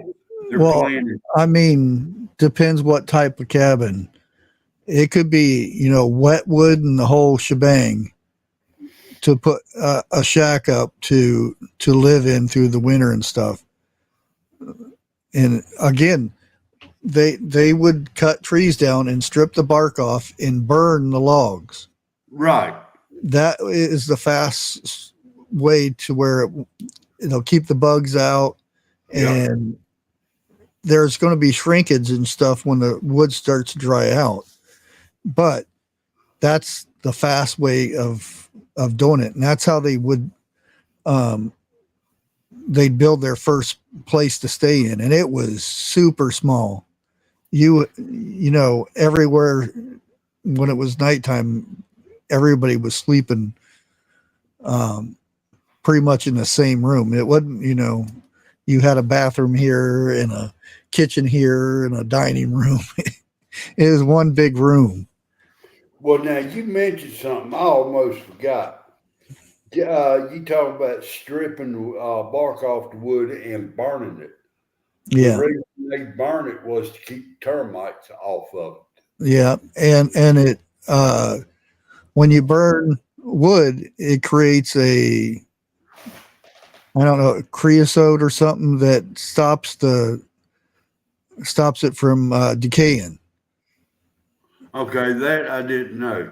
Yeah, it has multiple purposes, but the bugs and stops, because like if you're going to build a pole barn or something, you'll, and this back then, not now, because we all have pressure treated lumber and everything now, but they would dig their holes and they would strip all the bark off, and they would set the log in the fire and keep turning it until it was, charred, and then they would stick it into the dirt. Yeah. And no worms or anything. It would take a lot longer for that to decompose. Maybe that's the reason the cotton picking houses they built back then is still standing today. Oh yeah. Well, they didn't get. You'll go in some areas where not so much up here, but down south, like in Oklahoma or something, you'll see fence posts where they'll have barbed wire on it and stuff. It's made out of a log, and that log's probably been there for 200-300 years because of the way they did this. Now there's some that will rot, different types of wood last longer than others, but yeah. Wait a minute. Back then they didn't have chemicals. Only the treated lumber today has got the chemicals. But if you get raw lumber straight out of a sawmill, unless they treat it, it will not have chemicals on it. And to me, it lasts longer. Well, yeah, okay. Strike that last remark.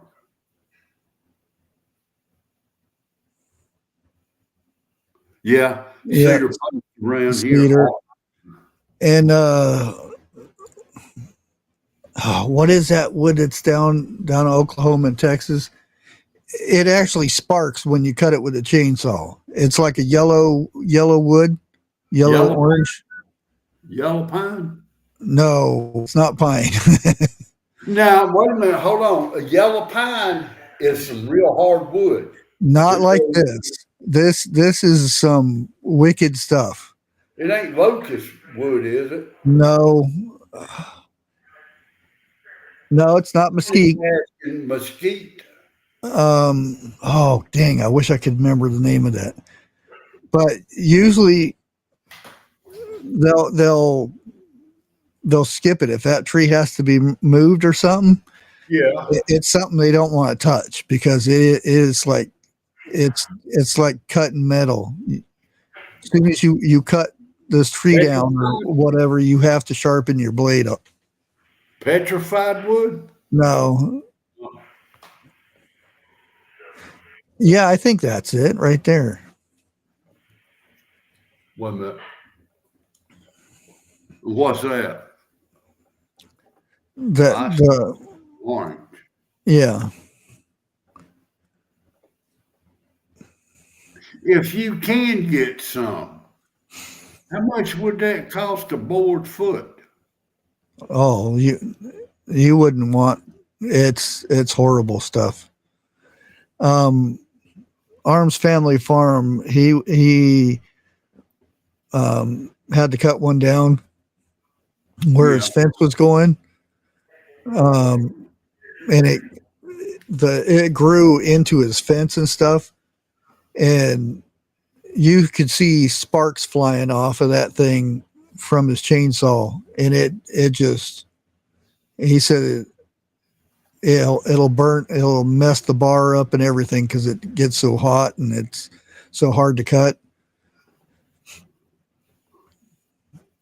Darn. I bet you if you do cut one down, you've gone through some chains and bars. Yeah, he drug it away so he didn't have to cut it up.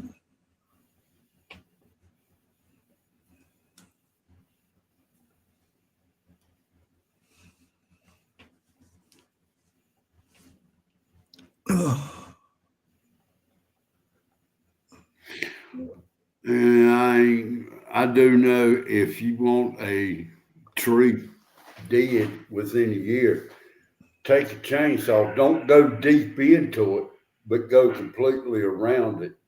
In about a year, that tree will be dead. Or you can just go ahead and cut it down, no problem. Oh yeah, the nutrients travel up and down through the outside of it, not the middle. Harvest Mary Moon, really lighter wood. We took a city boy camping and he found a bunch of it. He come running back. Hey, I got some lighter wood, got some lighter wood. And we all got to laughing.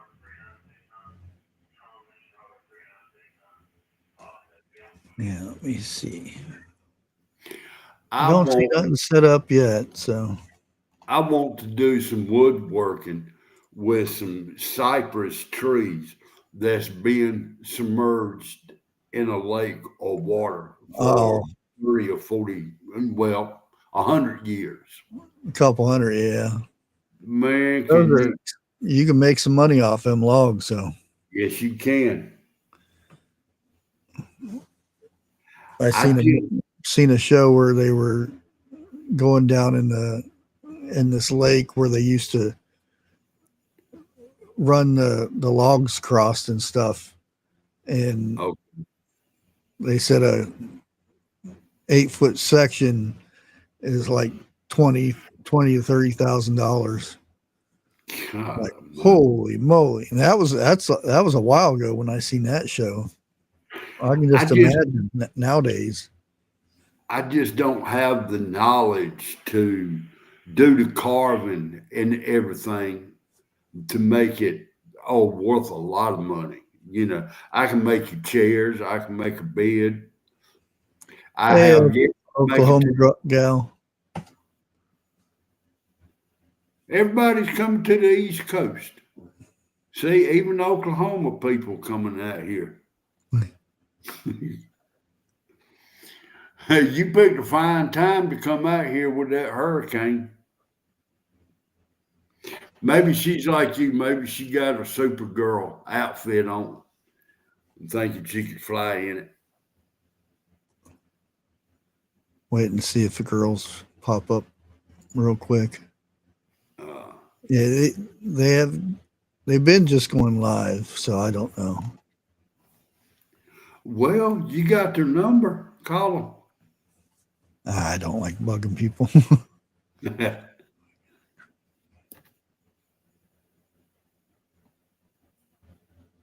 Over 500 years old. Yeah. I was reading that. I like looking at them really big, huge trees that you can't needs about 4 people to wrap their arms around. You need to come to my front yard. Yeah, just to think of the stories that tree has in its lifetime. Civil Wars and all that kind of stuff. I guarantee you, I got 2 trees right here on my land. I promise you, it's been through the Civil War. Cause their bottom limbs, oh God, on one of them, it's probably 2 foot in diameter, and it's just about on the ground. You know, where it's done stretched way out. There's an oak tree. Yeah, I remember them big old coffee tables and everybody used to have. It had like an inch of varnish and stuff on it. Yeah. It had a big old slab. Oh, I used to love those. You don't see them anymore though.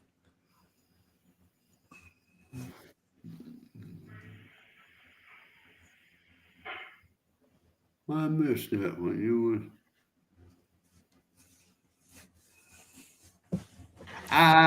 be charming. I don't know. Ugh. My daddy was the type. My parents were the type. They wanted new stuff, but they wouldn't buy it. I think that's everybody nowadays, isn't it? Well, nowadays, yeah. I'm talking about when I was coming up. Yeah. Do you remember? Okay, let me ask Chat this question. Yeah. Did y'all ever have that one aunt who had plastic on their furniture and you was not allowed to sit down on it? What was the plastic for? Is what I want to know. It was when I lived in California with a friend of mine, his grandma, big old black lady. She had plastic on her sofa and 2 chairs, and we still couldn't sit on those things. Oh, no. You got dirty clothes. You ain't sitting on my furniture, she said. Well, why you got the plastic on it? To protect my furniture. I didn't. Well, yeah, you're right. Back then, a youngin did not sass an adult or No. I remember she'd be in the kitchen, and all she ever cooked with was lard.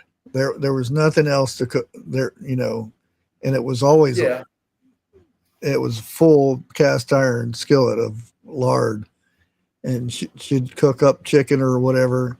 She had the best fried chicken too.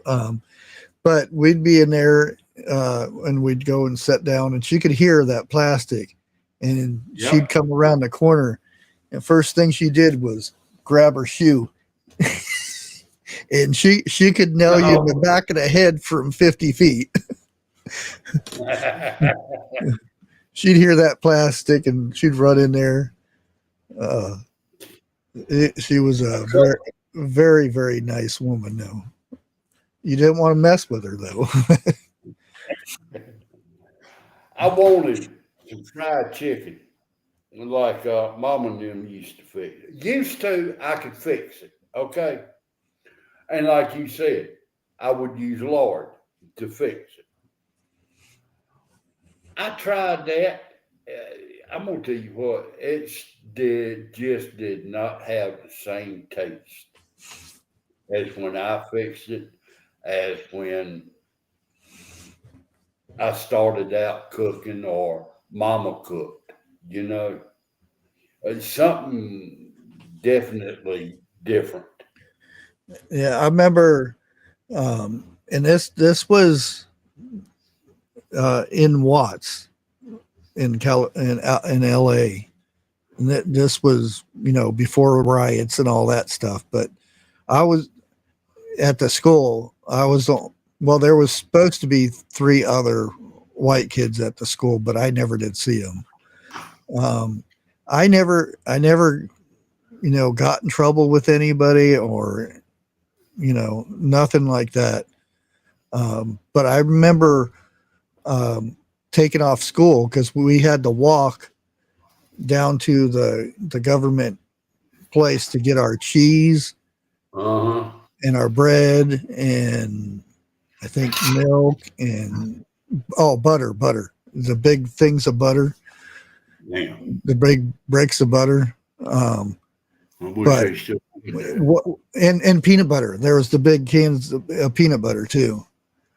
And we had to take turns carrying the box because we walked from there back to her place, and that was our day off school because she needed help to carry the box home. And when we got home, she would make us grilled cheese, and that best Dude, grilled cheese ever because she cut it how she wanted to cut it, and she would cut them big slabs of cheese on that and butter. And oh man, that was best grilled cheese ever. Dixie, me and Dixie was sitting here talking probably about a week or so ago, maybe a little longer. And we both agreed on this right here. Nothing tastes no better than a grilled cheese sandwich with a bowl of tomato soup.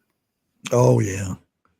You know, that that right there brings back a lot of memories from your Mhm. childhood, you know.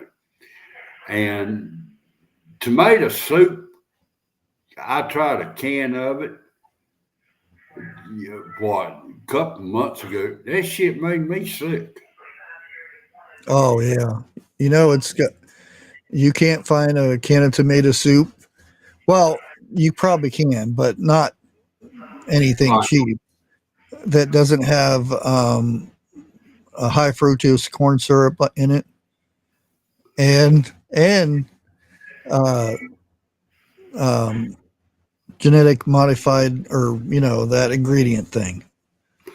Look, we did not ask for all the chemicals. Bring the original stuff back. You just got to make it yourself. I know. Well, today I made the wrong thing. I made the hell is it? Lipton, not soup mix, the salad dressing. Oh, ranch. Yeah, I wanted the soup mix, but I made the ranch dressing. All I gotta do is add buttermilk to it. I'm gonna try it. I got a carbon butter. No, but the we've got some of that cheese, government cheese. Okay. When I first started eating on it, it didn't taste that good. It did not taste like it did when I was coming up. But it's got to Oh, put, oh, the old stuff was good. yeah, the old stuff was The good. stuff they did it in the '90s and up. Well, they stopped doing it, but um, Oh, that stuff I'm is going horrible. back. I'm going back in memory back in the 70s, you know, when you got a voucher of food stamps that you had to tear out of a book and take to the cashier Yeah. like that. It wasn't a card, you know, and you got cheese like that. Oh, And I got this was actually um, that was the best. government something. I can't remember the name of the place, but it wasn't from welfare or anything. It was an actual government thing that you go once a month and Yeah, get your you didn't give them money or anything. You just had to no. um, say give your name and all that stuff. Well, And now here, well, I ain't gonna say up here, but I mean, it is government. I do know what you're talking about. mhm. You know, I remember going with Mama back in the day, getting the stuff like that. And now, where we go, only on Fridays, you drive up and they load it up for you.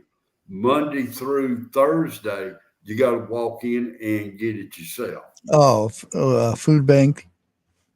Yeah. Yeah. There. I don't know if it's. I think it used to be called Secret Angel or something like that, to where they give It's you been a a while. booklet and you could give them so much money, and then you get uh, a bundle of stuff, and it was meat and cheese and bread and different things um, for low income people. But I don't know if they still have that. I don't know. Now, when me and Dixie first 5 years of our marriage, I'm gonna tell you what, they the hardest years of any marriage, plain simple. We've run into some rough times. We had to have help. It was either we made too much or Yeah. whatever, you know. But we finally went to a church which was around the corner from where we lived. We didn't know this. I think I myself has been there 2 or 3 years. Walked in up there, sat down, filled out a paper, and they took us to the building out back. And they asked, were we driving? I said, no, we walking. She told me to go home and get a car. Dude, the trunk was full. But I think 6 months on down the road, they went out of business. Hmm. That hurt because I don't care who you are, plain simple. Everybody, once in a blue moon, needs some help. Yeah. Do you remember what that program's called, Bobby? By chance? I looked it up, and I don't even know if it's Angel or not, but there's one that says Project Angel. It's for food. I can't remember if that's it or not.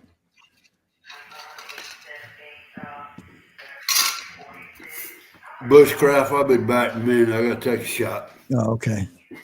Let me double check real quick and see if the girls are live. I really thought they were going to be live tonight because of they were home at a sensible time, but they may have to hit the road again. Yeah, it doesn't look like they're live. What are you doing down there?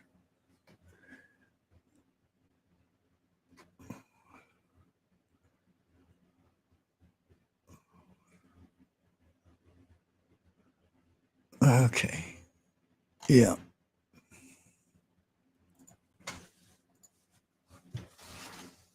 And it may be different names in different states and stuff, but I forget what it was. And some of the stuff was pretty good. One month you would have something good, and another month you'd have something that nobody really liked or something. I can't remember what it was.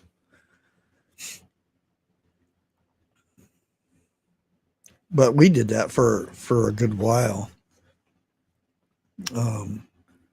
The kids loved doing it, because it was, it was a surprise what you would get. They'd come out with the box and they'd be all happy. We got this. I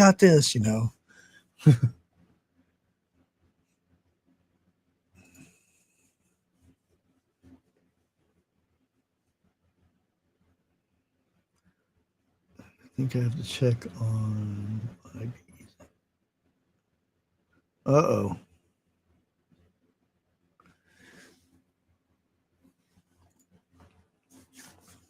Do you have a lot of flowers in that area, B?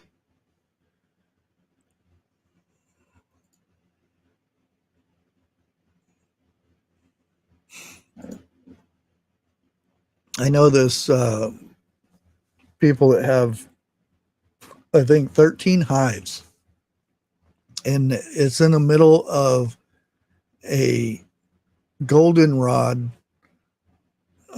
field.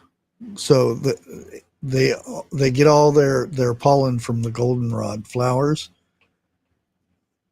and that's probably one of the best honeys you can get for allergies and stuff.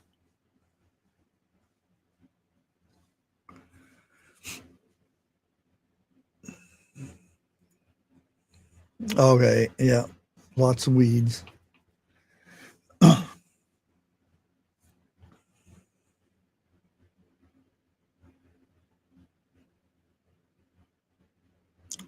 Fair for all. Okay. Yeah, that's what I was thinking. Maybe it's in a program that's in different places and stuff, different names.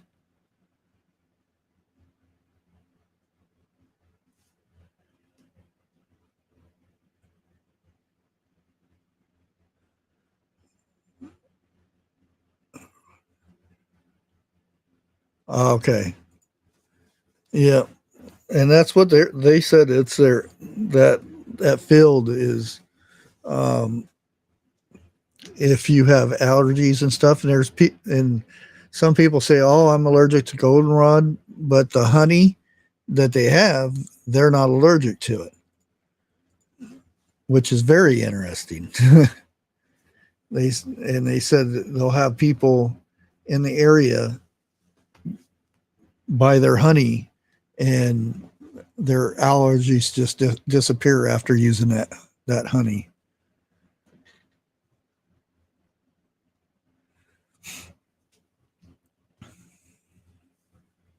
Allegedly, I'm not a doctor, so I don't know any of that stuff.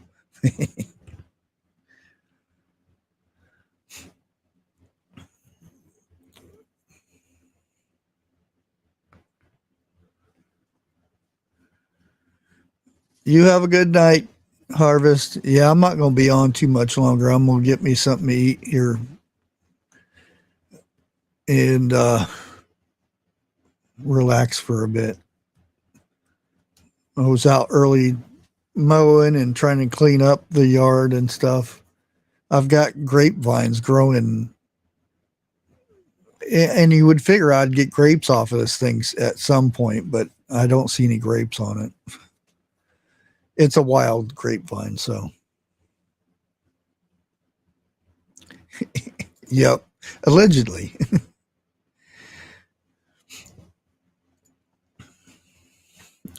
I came across the news program, and the guy said, allegedly, and I started laughing.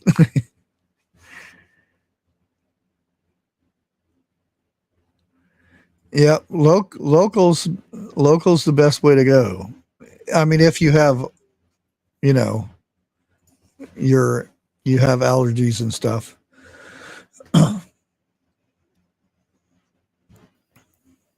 Okie doke. I'll be back. Did it go down right? It went down and came out right. Oh, you talk about my shot. Yeah, it went in.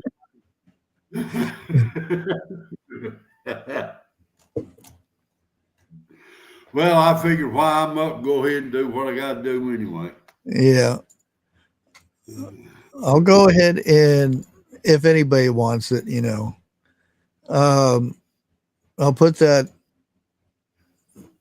recipe if I can find out how to do it. There we go.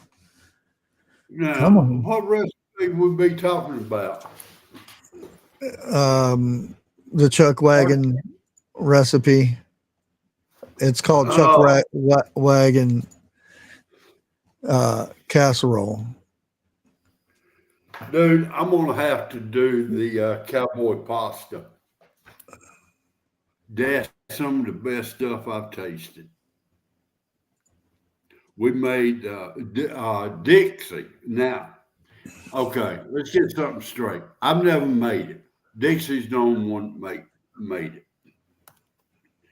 We made a pot. She made, damn, I can't even get my story together. She made a pot for a function.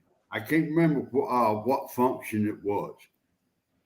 It was one of the biggest pots we had. There wasn't none left.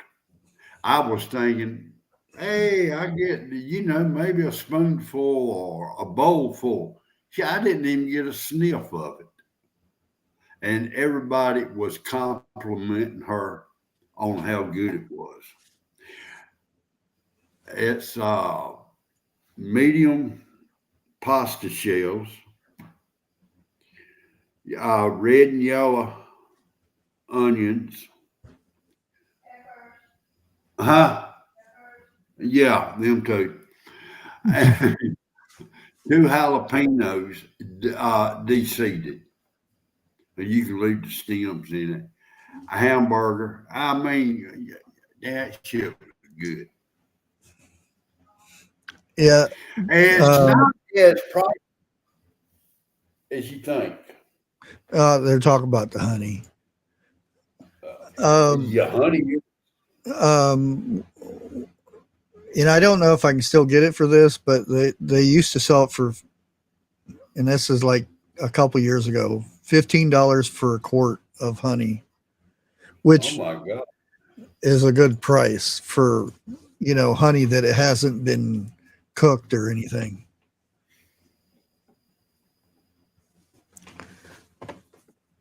Well, that'd be raw honey, right? Yeah, that's okay. And I don't. They said they don't. It's not filtered, but I think they screen it or something. B would probably know what I'm talking about. Because I asked, I said, is it pasteurized or anything like that? Because the stuff you get at the store, they do that unless it's, and I think they even do it with the raw honey too, unless you get it from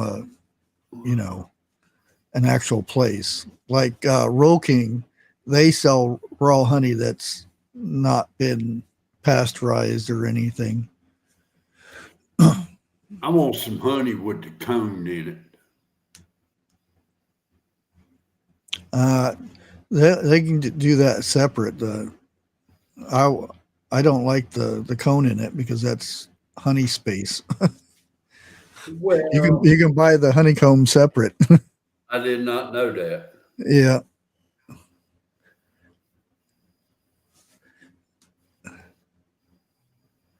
Yeah. Yeah. But I don't know if it's okay, it's like a straining spaghetti, only slower. Yeah. Yeah. It's not like a going through a filter machine or anything. It's just like she said, spaghetti. Now, ain't they got a thing that they can put the honey and everything in and spin it around, and Well, the honey? they put their, and I don't know what it's called, the little trays. I think Yeah, there's like 3 spots for them, and then you run it around, and it pulls the honey from their the tray right. things. I don't know what they're called. I don't know, but I do know what you're talking about. Yeah, and they well, I don't know. They might have you know electric ones or something, but the ones I seen they use a Manual. yeah. That's the only ones I've ever seen. But then again, the only people I've ever seen use them is like the Amish or the Yeah, Mennonites. yeah, frames. That's it, frames. I knew you guys would know.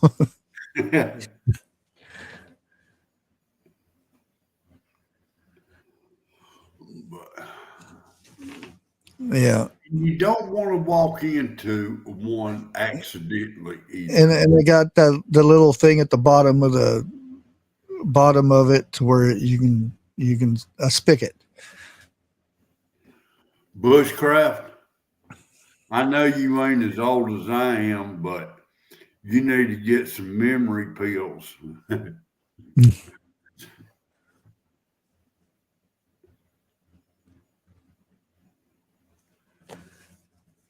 Now, when you say scrape it off the frames, The- don't you have to cut the wax off first? Or is that what you're talking about? well, you have a scraper thing that they scrape because I've just watched people do it, and you scrape the excess off, and I think that's what she's talking about Okay. because they'll hold it up and they'll scrape it off so you can stick it in the spinner thing. Yeah. Okay. It seemed like the one I've seen, they'll take a long knife and go down it all at Yeah, once. yeah. That's before they put it into frames or whatever. No, that's before they put it in Spinner. the spinner thingy. Okay. Okay. Spigot. Yeah, my bucket's got a spigot. Oh. Never mind. Never mind. Okay. I know what you're spelling now.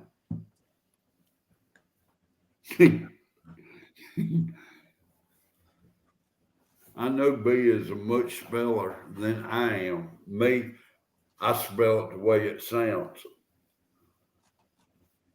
Ask Dixie.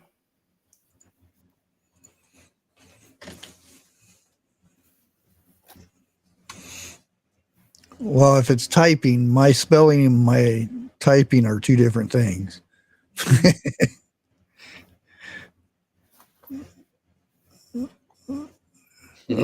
And that's with me reading. I used to have trouble reading because my brain would read the word before my eyes seen it all. So I would, and I could still look over a book without reading line by line, and I can read a page without looking at it or reading it, if that makes sense. We'll go to Goodwill or something, and I can stand back and scan things and spot something that I'm looking for. Like, and I don't read every book, but my brain sees what I'm looking for. Yeah. I don't know if it makes sense, but like for a DVD, my son will be looking for Pokemon or Dragon Ball or something like that, and I'll scan the whole thing and I'll see it, or my brain sees it and I point it out and grab it without reading every little book and DVD or something like that. Well, that's one good thing about being tall. You can see over aisles where the short people can't, and you can hurry up and get to it. Yeah. Well, that's because there's always somebody in the way, and it's easier for me to stand like 6 feet back, and I can still read everything. And the other people will be up there, trying to read the books and stuff. I'm like this, like you'd be 6 feet back. Woman, will you move your head so I can finish reading? Like I was always looking for ball books. Okay. Because I'm a cheapskate. I'd rather spend $2 on a book than go buy one for $20 online or something. Even though Roll King only had them, they had them for $13. I almost bought one, but I ended up finding one. Now I like going to I can't even think, like yard sales or whatever, looking for very old cookbooks. Yeah. If it's in the 20s and 30s, it's there. I got the money. I know where it's going. Well, if you read the directions and it says a handful of this and a pinch of that, those are the good ones. Believe it or not, I know exactly what you're talking about when you say a handful of this and a pinch of that and a dash. Yeah. Because that was a cup. Most cases. Because they didn't have measurements. It was, your hand or a pinch. A dash was what, eighth of a teaspoon or something like that. Yeah. And a pinch meant a pinch. Don't go over a pinch or you just mess it all up. Yeah. But yeah, everybody's seen how I did my spaghetti sauce. I actually added something on there that I didn't have in the video. I put chili, not chili powder, but chili flakes. Huh. We're waiting on you to cook that, Art.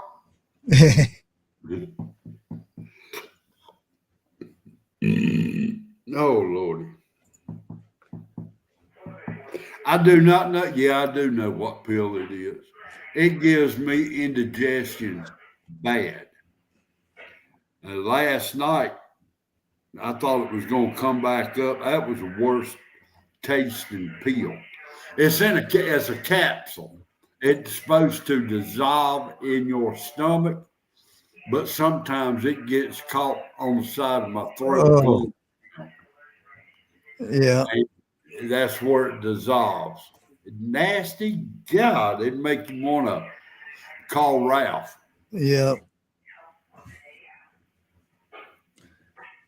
Some of those are icky tasting. Man, I ain't got no teeth. I can't chew them up, so I don't know which ones they are unless I crush them. And I do not have a mortise and pedal.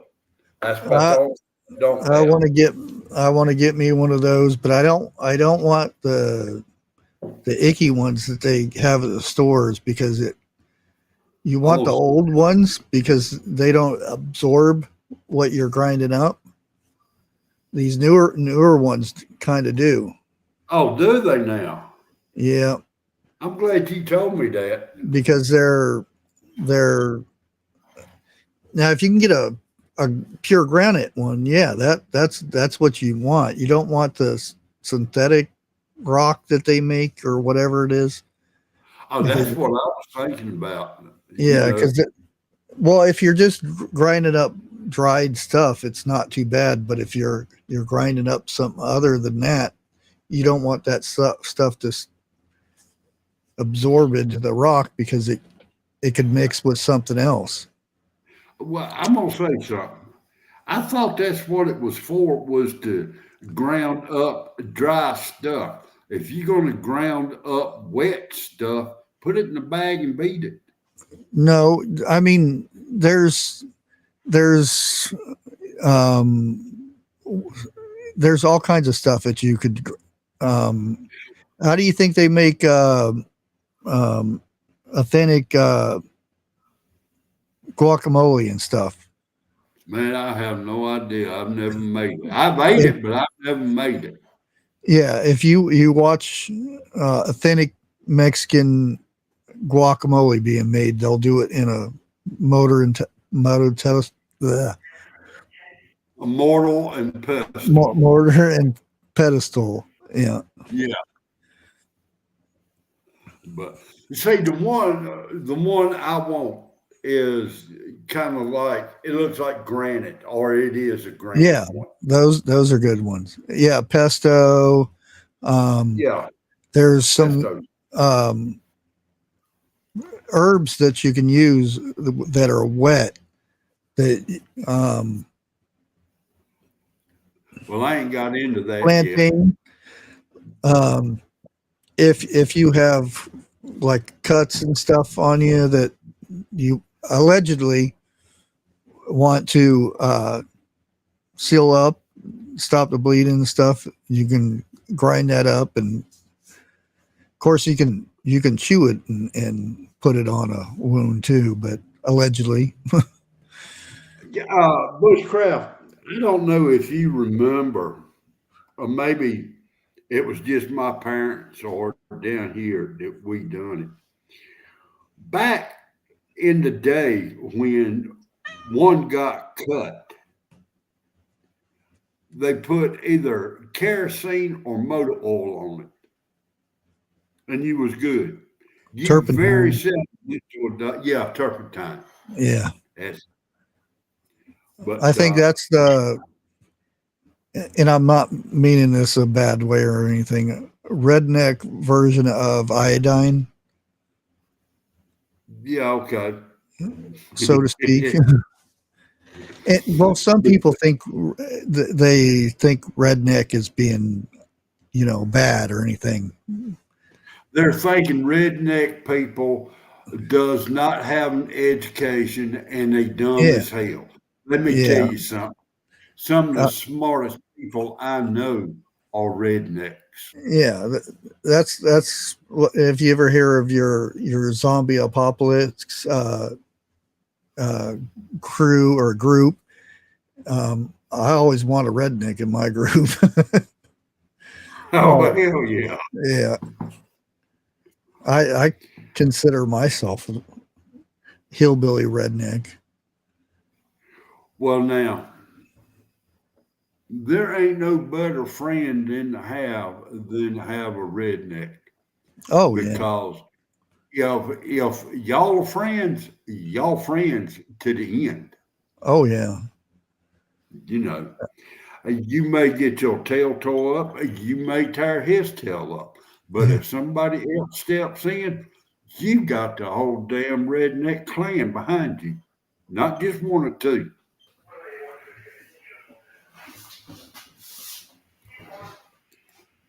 Oh I mean, my purlane is growing crazy. I think I've done this before, but not with this. But I'm thinking about um, another way of saving it um, is grinding it up in the food processor and putting it in ice trays and freezing it, and then put it in after it's frozen. Put it in bags.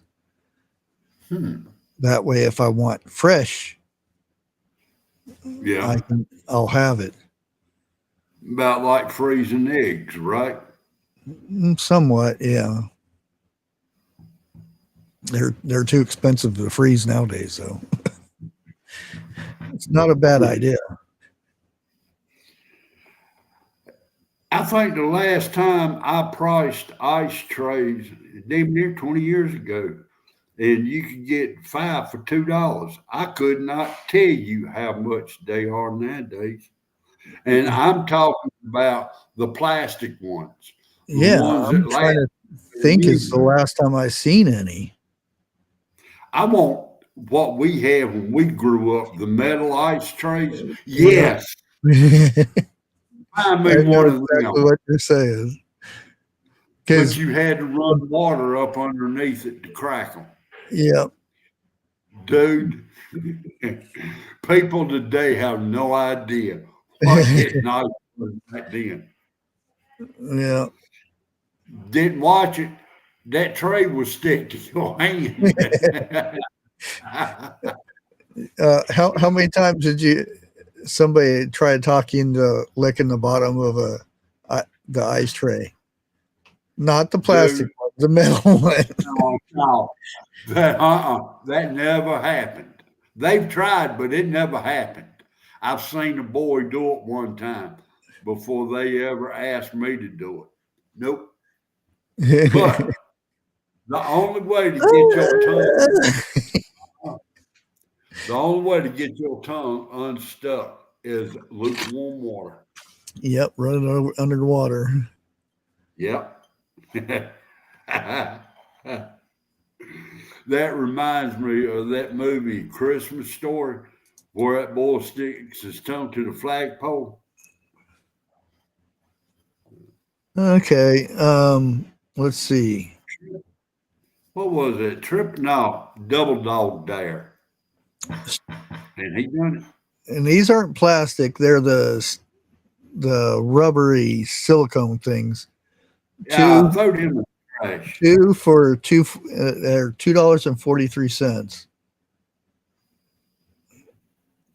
I like the plastic ones. You know, one that break Uh, every.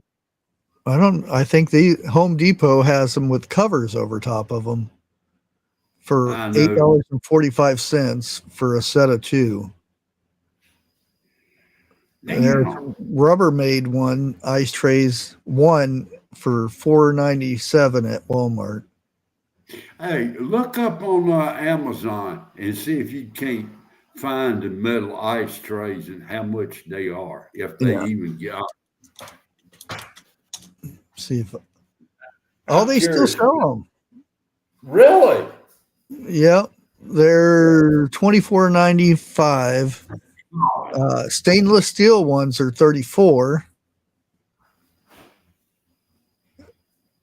How in the world did we stack them on top of one another when we were coming up? I know Mama did. She had about two or three of them she would stack up.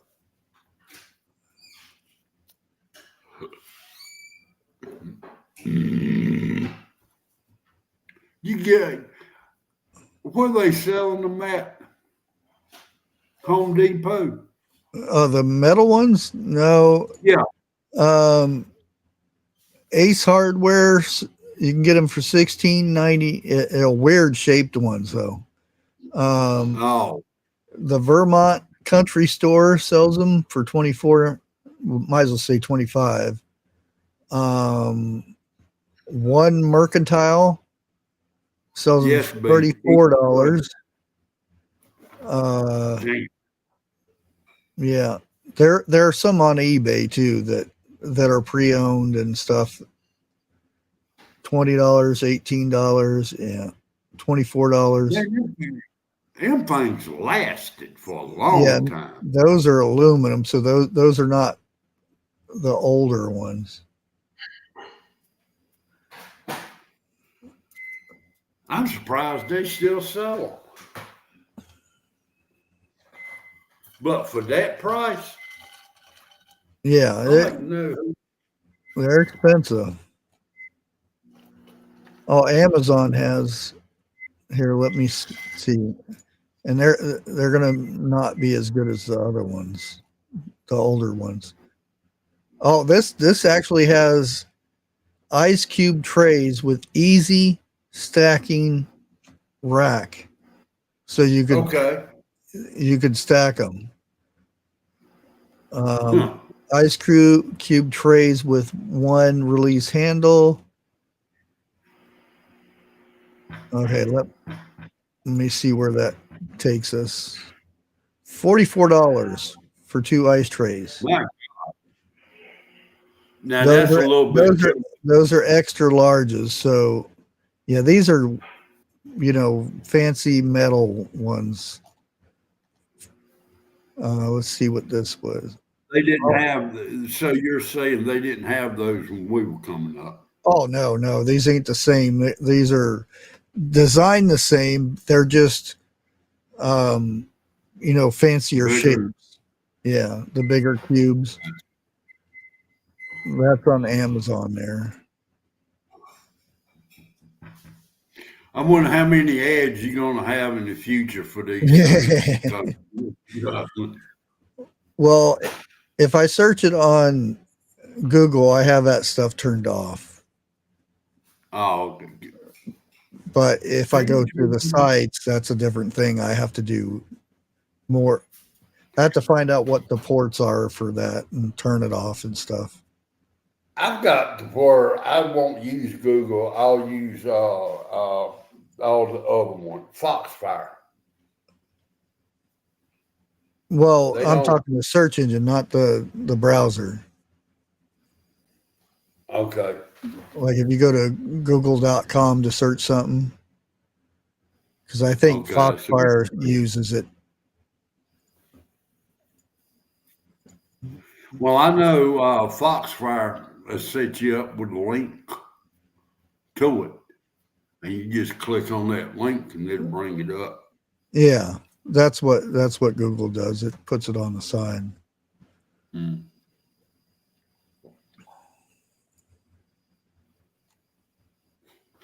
How many times have you been working, have a 5-gallon water cooler?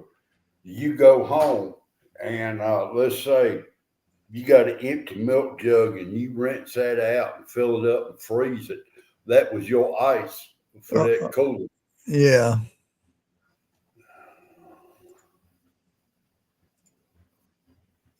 It saved on ice right much, I'll tell you that.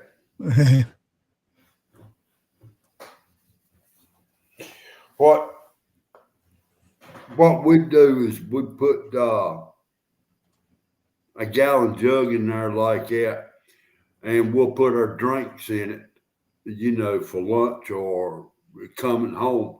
Man, you talking about something good and cold on the way home on a hot day. And no, I'm not talking about alcohol beverages. I'm talking like Mountain Dew, Pepsi, or something like that. We used to get the round barrel thing. And Yeah. I think it was like a 10-gallon one. And we'd put a bag of ice in there and a cup of the Gatorade powder, and then fill it up with water. And then halfway through the day, we would end up getting another one. So we were drinking 20 gallons of Gatorade a day. I have never been a big fan on Gatorade. This was a long time ago Gatorade. So Yeah, okay. not this instant heartburn Gatorade they have now. Now, I don't know who it's made by. Powerade. It's about like Gatorade, but it's got a better taste to it, to me. Yeah, And, I don't like none of the stuff nowadays. well, I think it's Body Armor is the stuff. If you get doesn't have sugar in it. okay. Well, that stuff's good for your electrolytes and stuff. now I'll be straight up with you. When I worked outside, I sweat like a pig, a hog. Okay, I know it's a term of saying down here, but I would not drink tea. I would not drink soda. Yeah, The caffeine. only thing I wanted was cold water. That's all I would drink until I. Yeah, and again, this was in Phoenix, so up on a roof, it's over 120, 130 degrees up there. So, Yeah. and that's what we were drinking a gallon of Jack Daniels every day too. Oh, While we worked, and all the Gatorade because you had to, because you didn't sweat. If you sweat, it instantly dried because it was so dry. really? Yeah. So y'all got the dry heat out there. Oh yeah. Okay. Y'all didn't have the humidity. Yeah. Oh, there is no humidity out there. But that dehydrates you. It rehydrates you more because it sucks the moisture. Like if you're breathing out of your mouth a lot, Right. It'll dry you out a lot quicker. Dana B, you have a good night, lady. Good night, Dana. Stay away from them bees.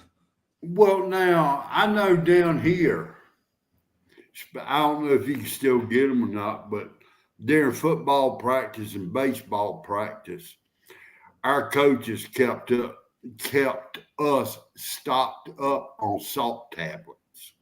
Yeah, they don't do that so much anymore.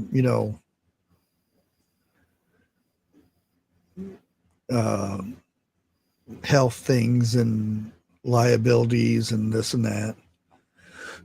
only medical professionals can give kids things. Dude, back then, football practice, it was like popping a Pez candy dispenser back then. Yeah. They got patches now. Really?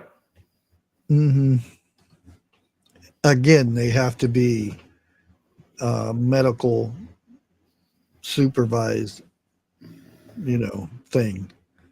I ain't never heard of body armored water.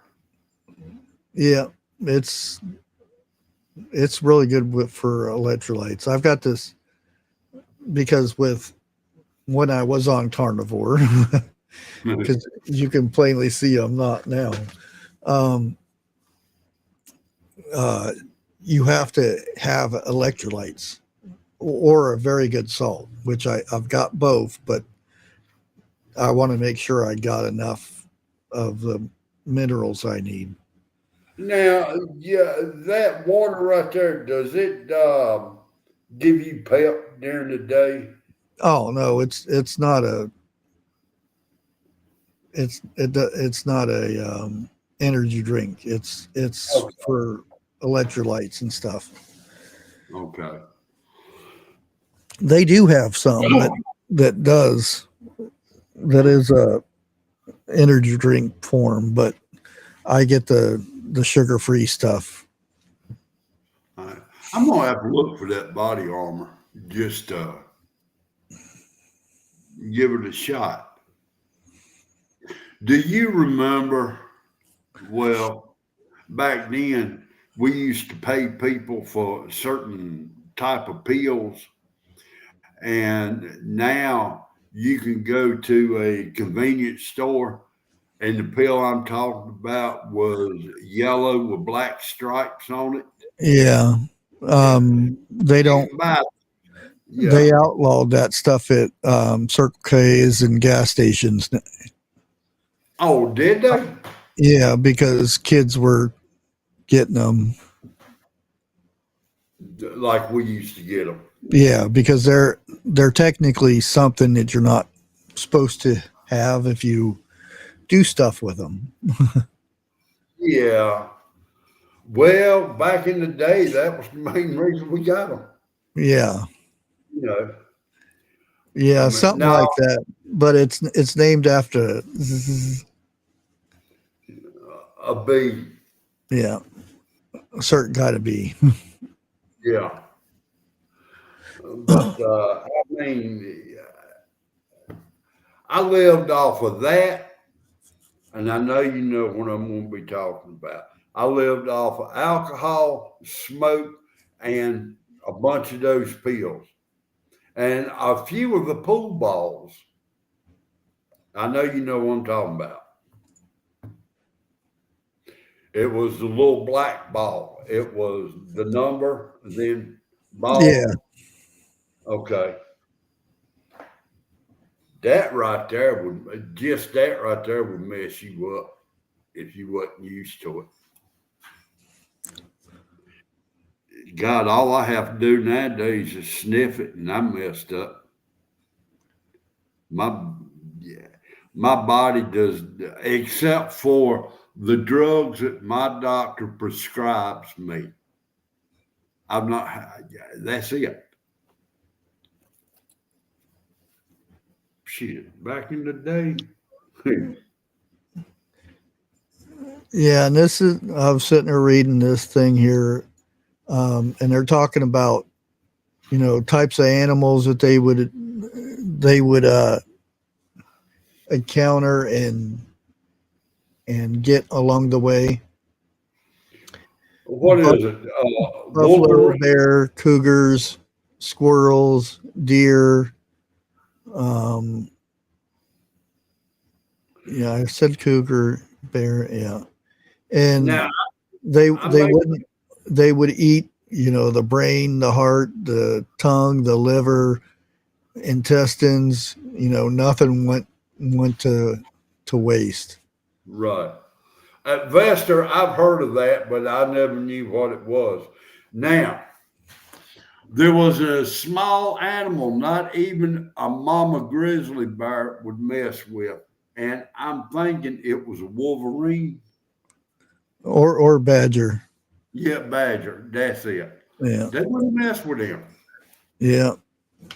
Those well, different areas. There's in the west. There's mongooses. There's The little what? ferret looking thing is just a Oh, mean looking thing. It'd tear you up. I think Pop used to call. I know I've said this before. Do you remember what a whistle pig was? Yeah, Okay. I'm trying to And find that. Oh, here it is. No, that's I think there's one person in chat that's going to know what it is right off the bat, maybe two. What a well more whistle. than that because you told us last Wednesday. I did. Yeah. Damn, I am getting old. I don't remember. I swear I don't. Hey Joe, how's it going? What's up, Joe? Yeah. Um, yeah, and I'm sure everybody knows what salt pork is, but while bacon was the most common preserved meat they'd eat, those in the military usually had to make do with salt pork. That's where salt pork originated, was from the military, all the way back to the Civil War thing stuff. Was it called salt pork or was it called something else? Salt something else. It is salt pork. There are different versions of it nowadays. Yeah, soldiers would be issued salt pork as their version of combat ration. Whenever they were on the move, they'd slice it up, fry it, and eat it with a pan of bread. If it's as salty as I think it is, you needed a couple of pans of bread with that. And again, depends where you're at. Yucca root. Never heard of. Yeah, it's a Western thing. Yeah, yucca. Oh man, you can do so much with the plant Um, Okay, but the root of it, you can, like, if you need to sew your britches up or something, you take the tip of it, of yeah. the plant, and you bite it with your teeth, and you pull it out, and it has thread on it, Huh. the inner part of that, and it's some of the strongest thread you'll need. You can actually sew up a wound that way too. I was just fixing to say. Yeah. Pine nuts, mainly a Midwest, Western thing too. Acorn bread. I want to try some chicory coffee. I heard my daddy said that was the worst tasting coffee he ever tasted.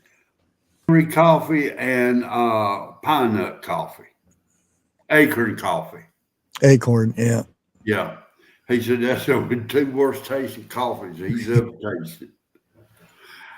And trust me, I've seen my daddy drink some coffee. He would brew it up like that coffee pot I showed you. He would take it, pour it straight out of the pot into the cup, and set it in the microwave, heat it up for about 2 more minutes, pull it out, put his cream sugar in it, and turn it straight up. Oh, Yeah, he's the only person I ever seen do that. I'm sitting there thinking, man, you ain't got no taste buds whatsoever. like the cartoons when the smoke come out their ears. Yeah, but he turned around and go get him another cup. And when he worked in a restaurant, he was a cook. I've seen it. I've counted them. 7 pots of coffee before lunch. But he would get in and start his breakfast up, his sausage, bacon, ham. He wouldn't cook them completely through. So that way, when the order come in, he'd put it on there, finish cooking. They'd be hot when he got them. But you have no idea what it's like working for one of your parents, and they be a perfection. Yeah. Well, it's 10 o'clock. I'm gonna go ahead and call it here. Al, We're at your house Wednesday, right? I forgot all about that. Yeah. Yeah. Okay. Yeah. I'll go ahead and make a thumbnail tomorrow for it. I'm glad you told me. Yeah. Originally, I was going to go live on the cooking channel so I can start working on that. If you guys are not already subscribed or not, I thought I was. there it is right there. Let me. Yeah, for some reason they wouldn't let me go live tonight, so Yeah, I'm subscribed. I went live on here and Bushcrafty. My sister used to drink chicory coffee years ago.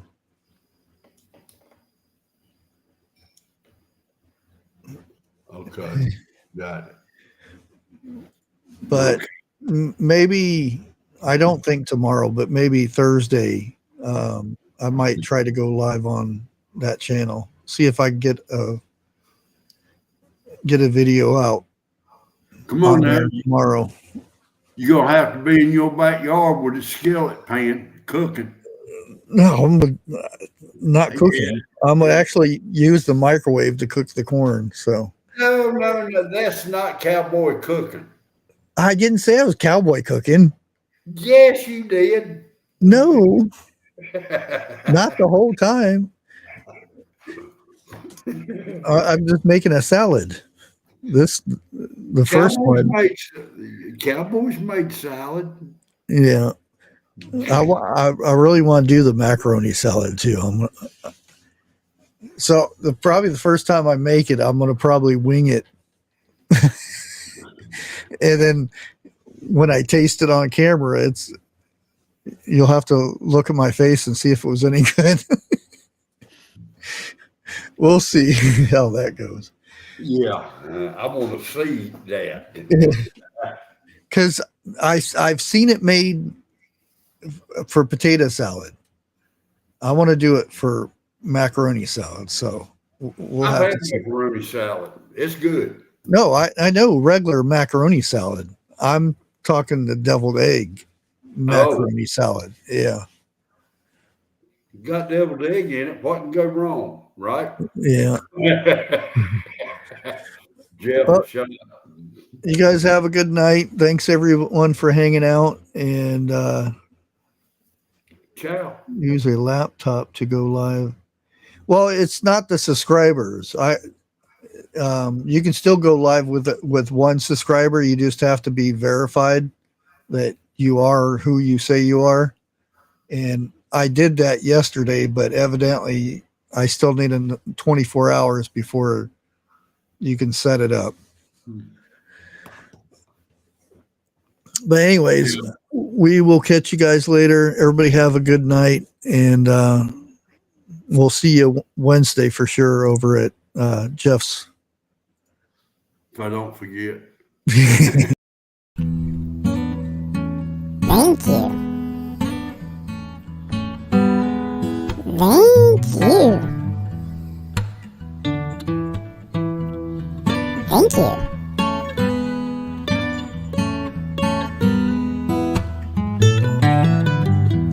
Oh yeah. Thank you. You too.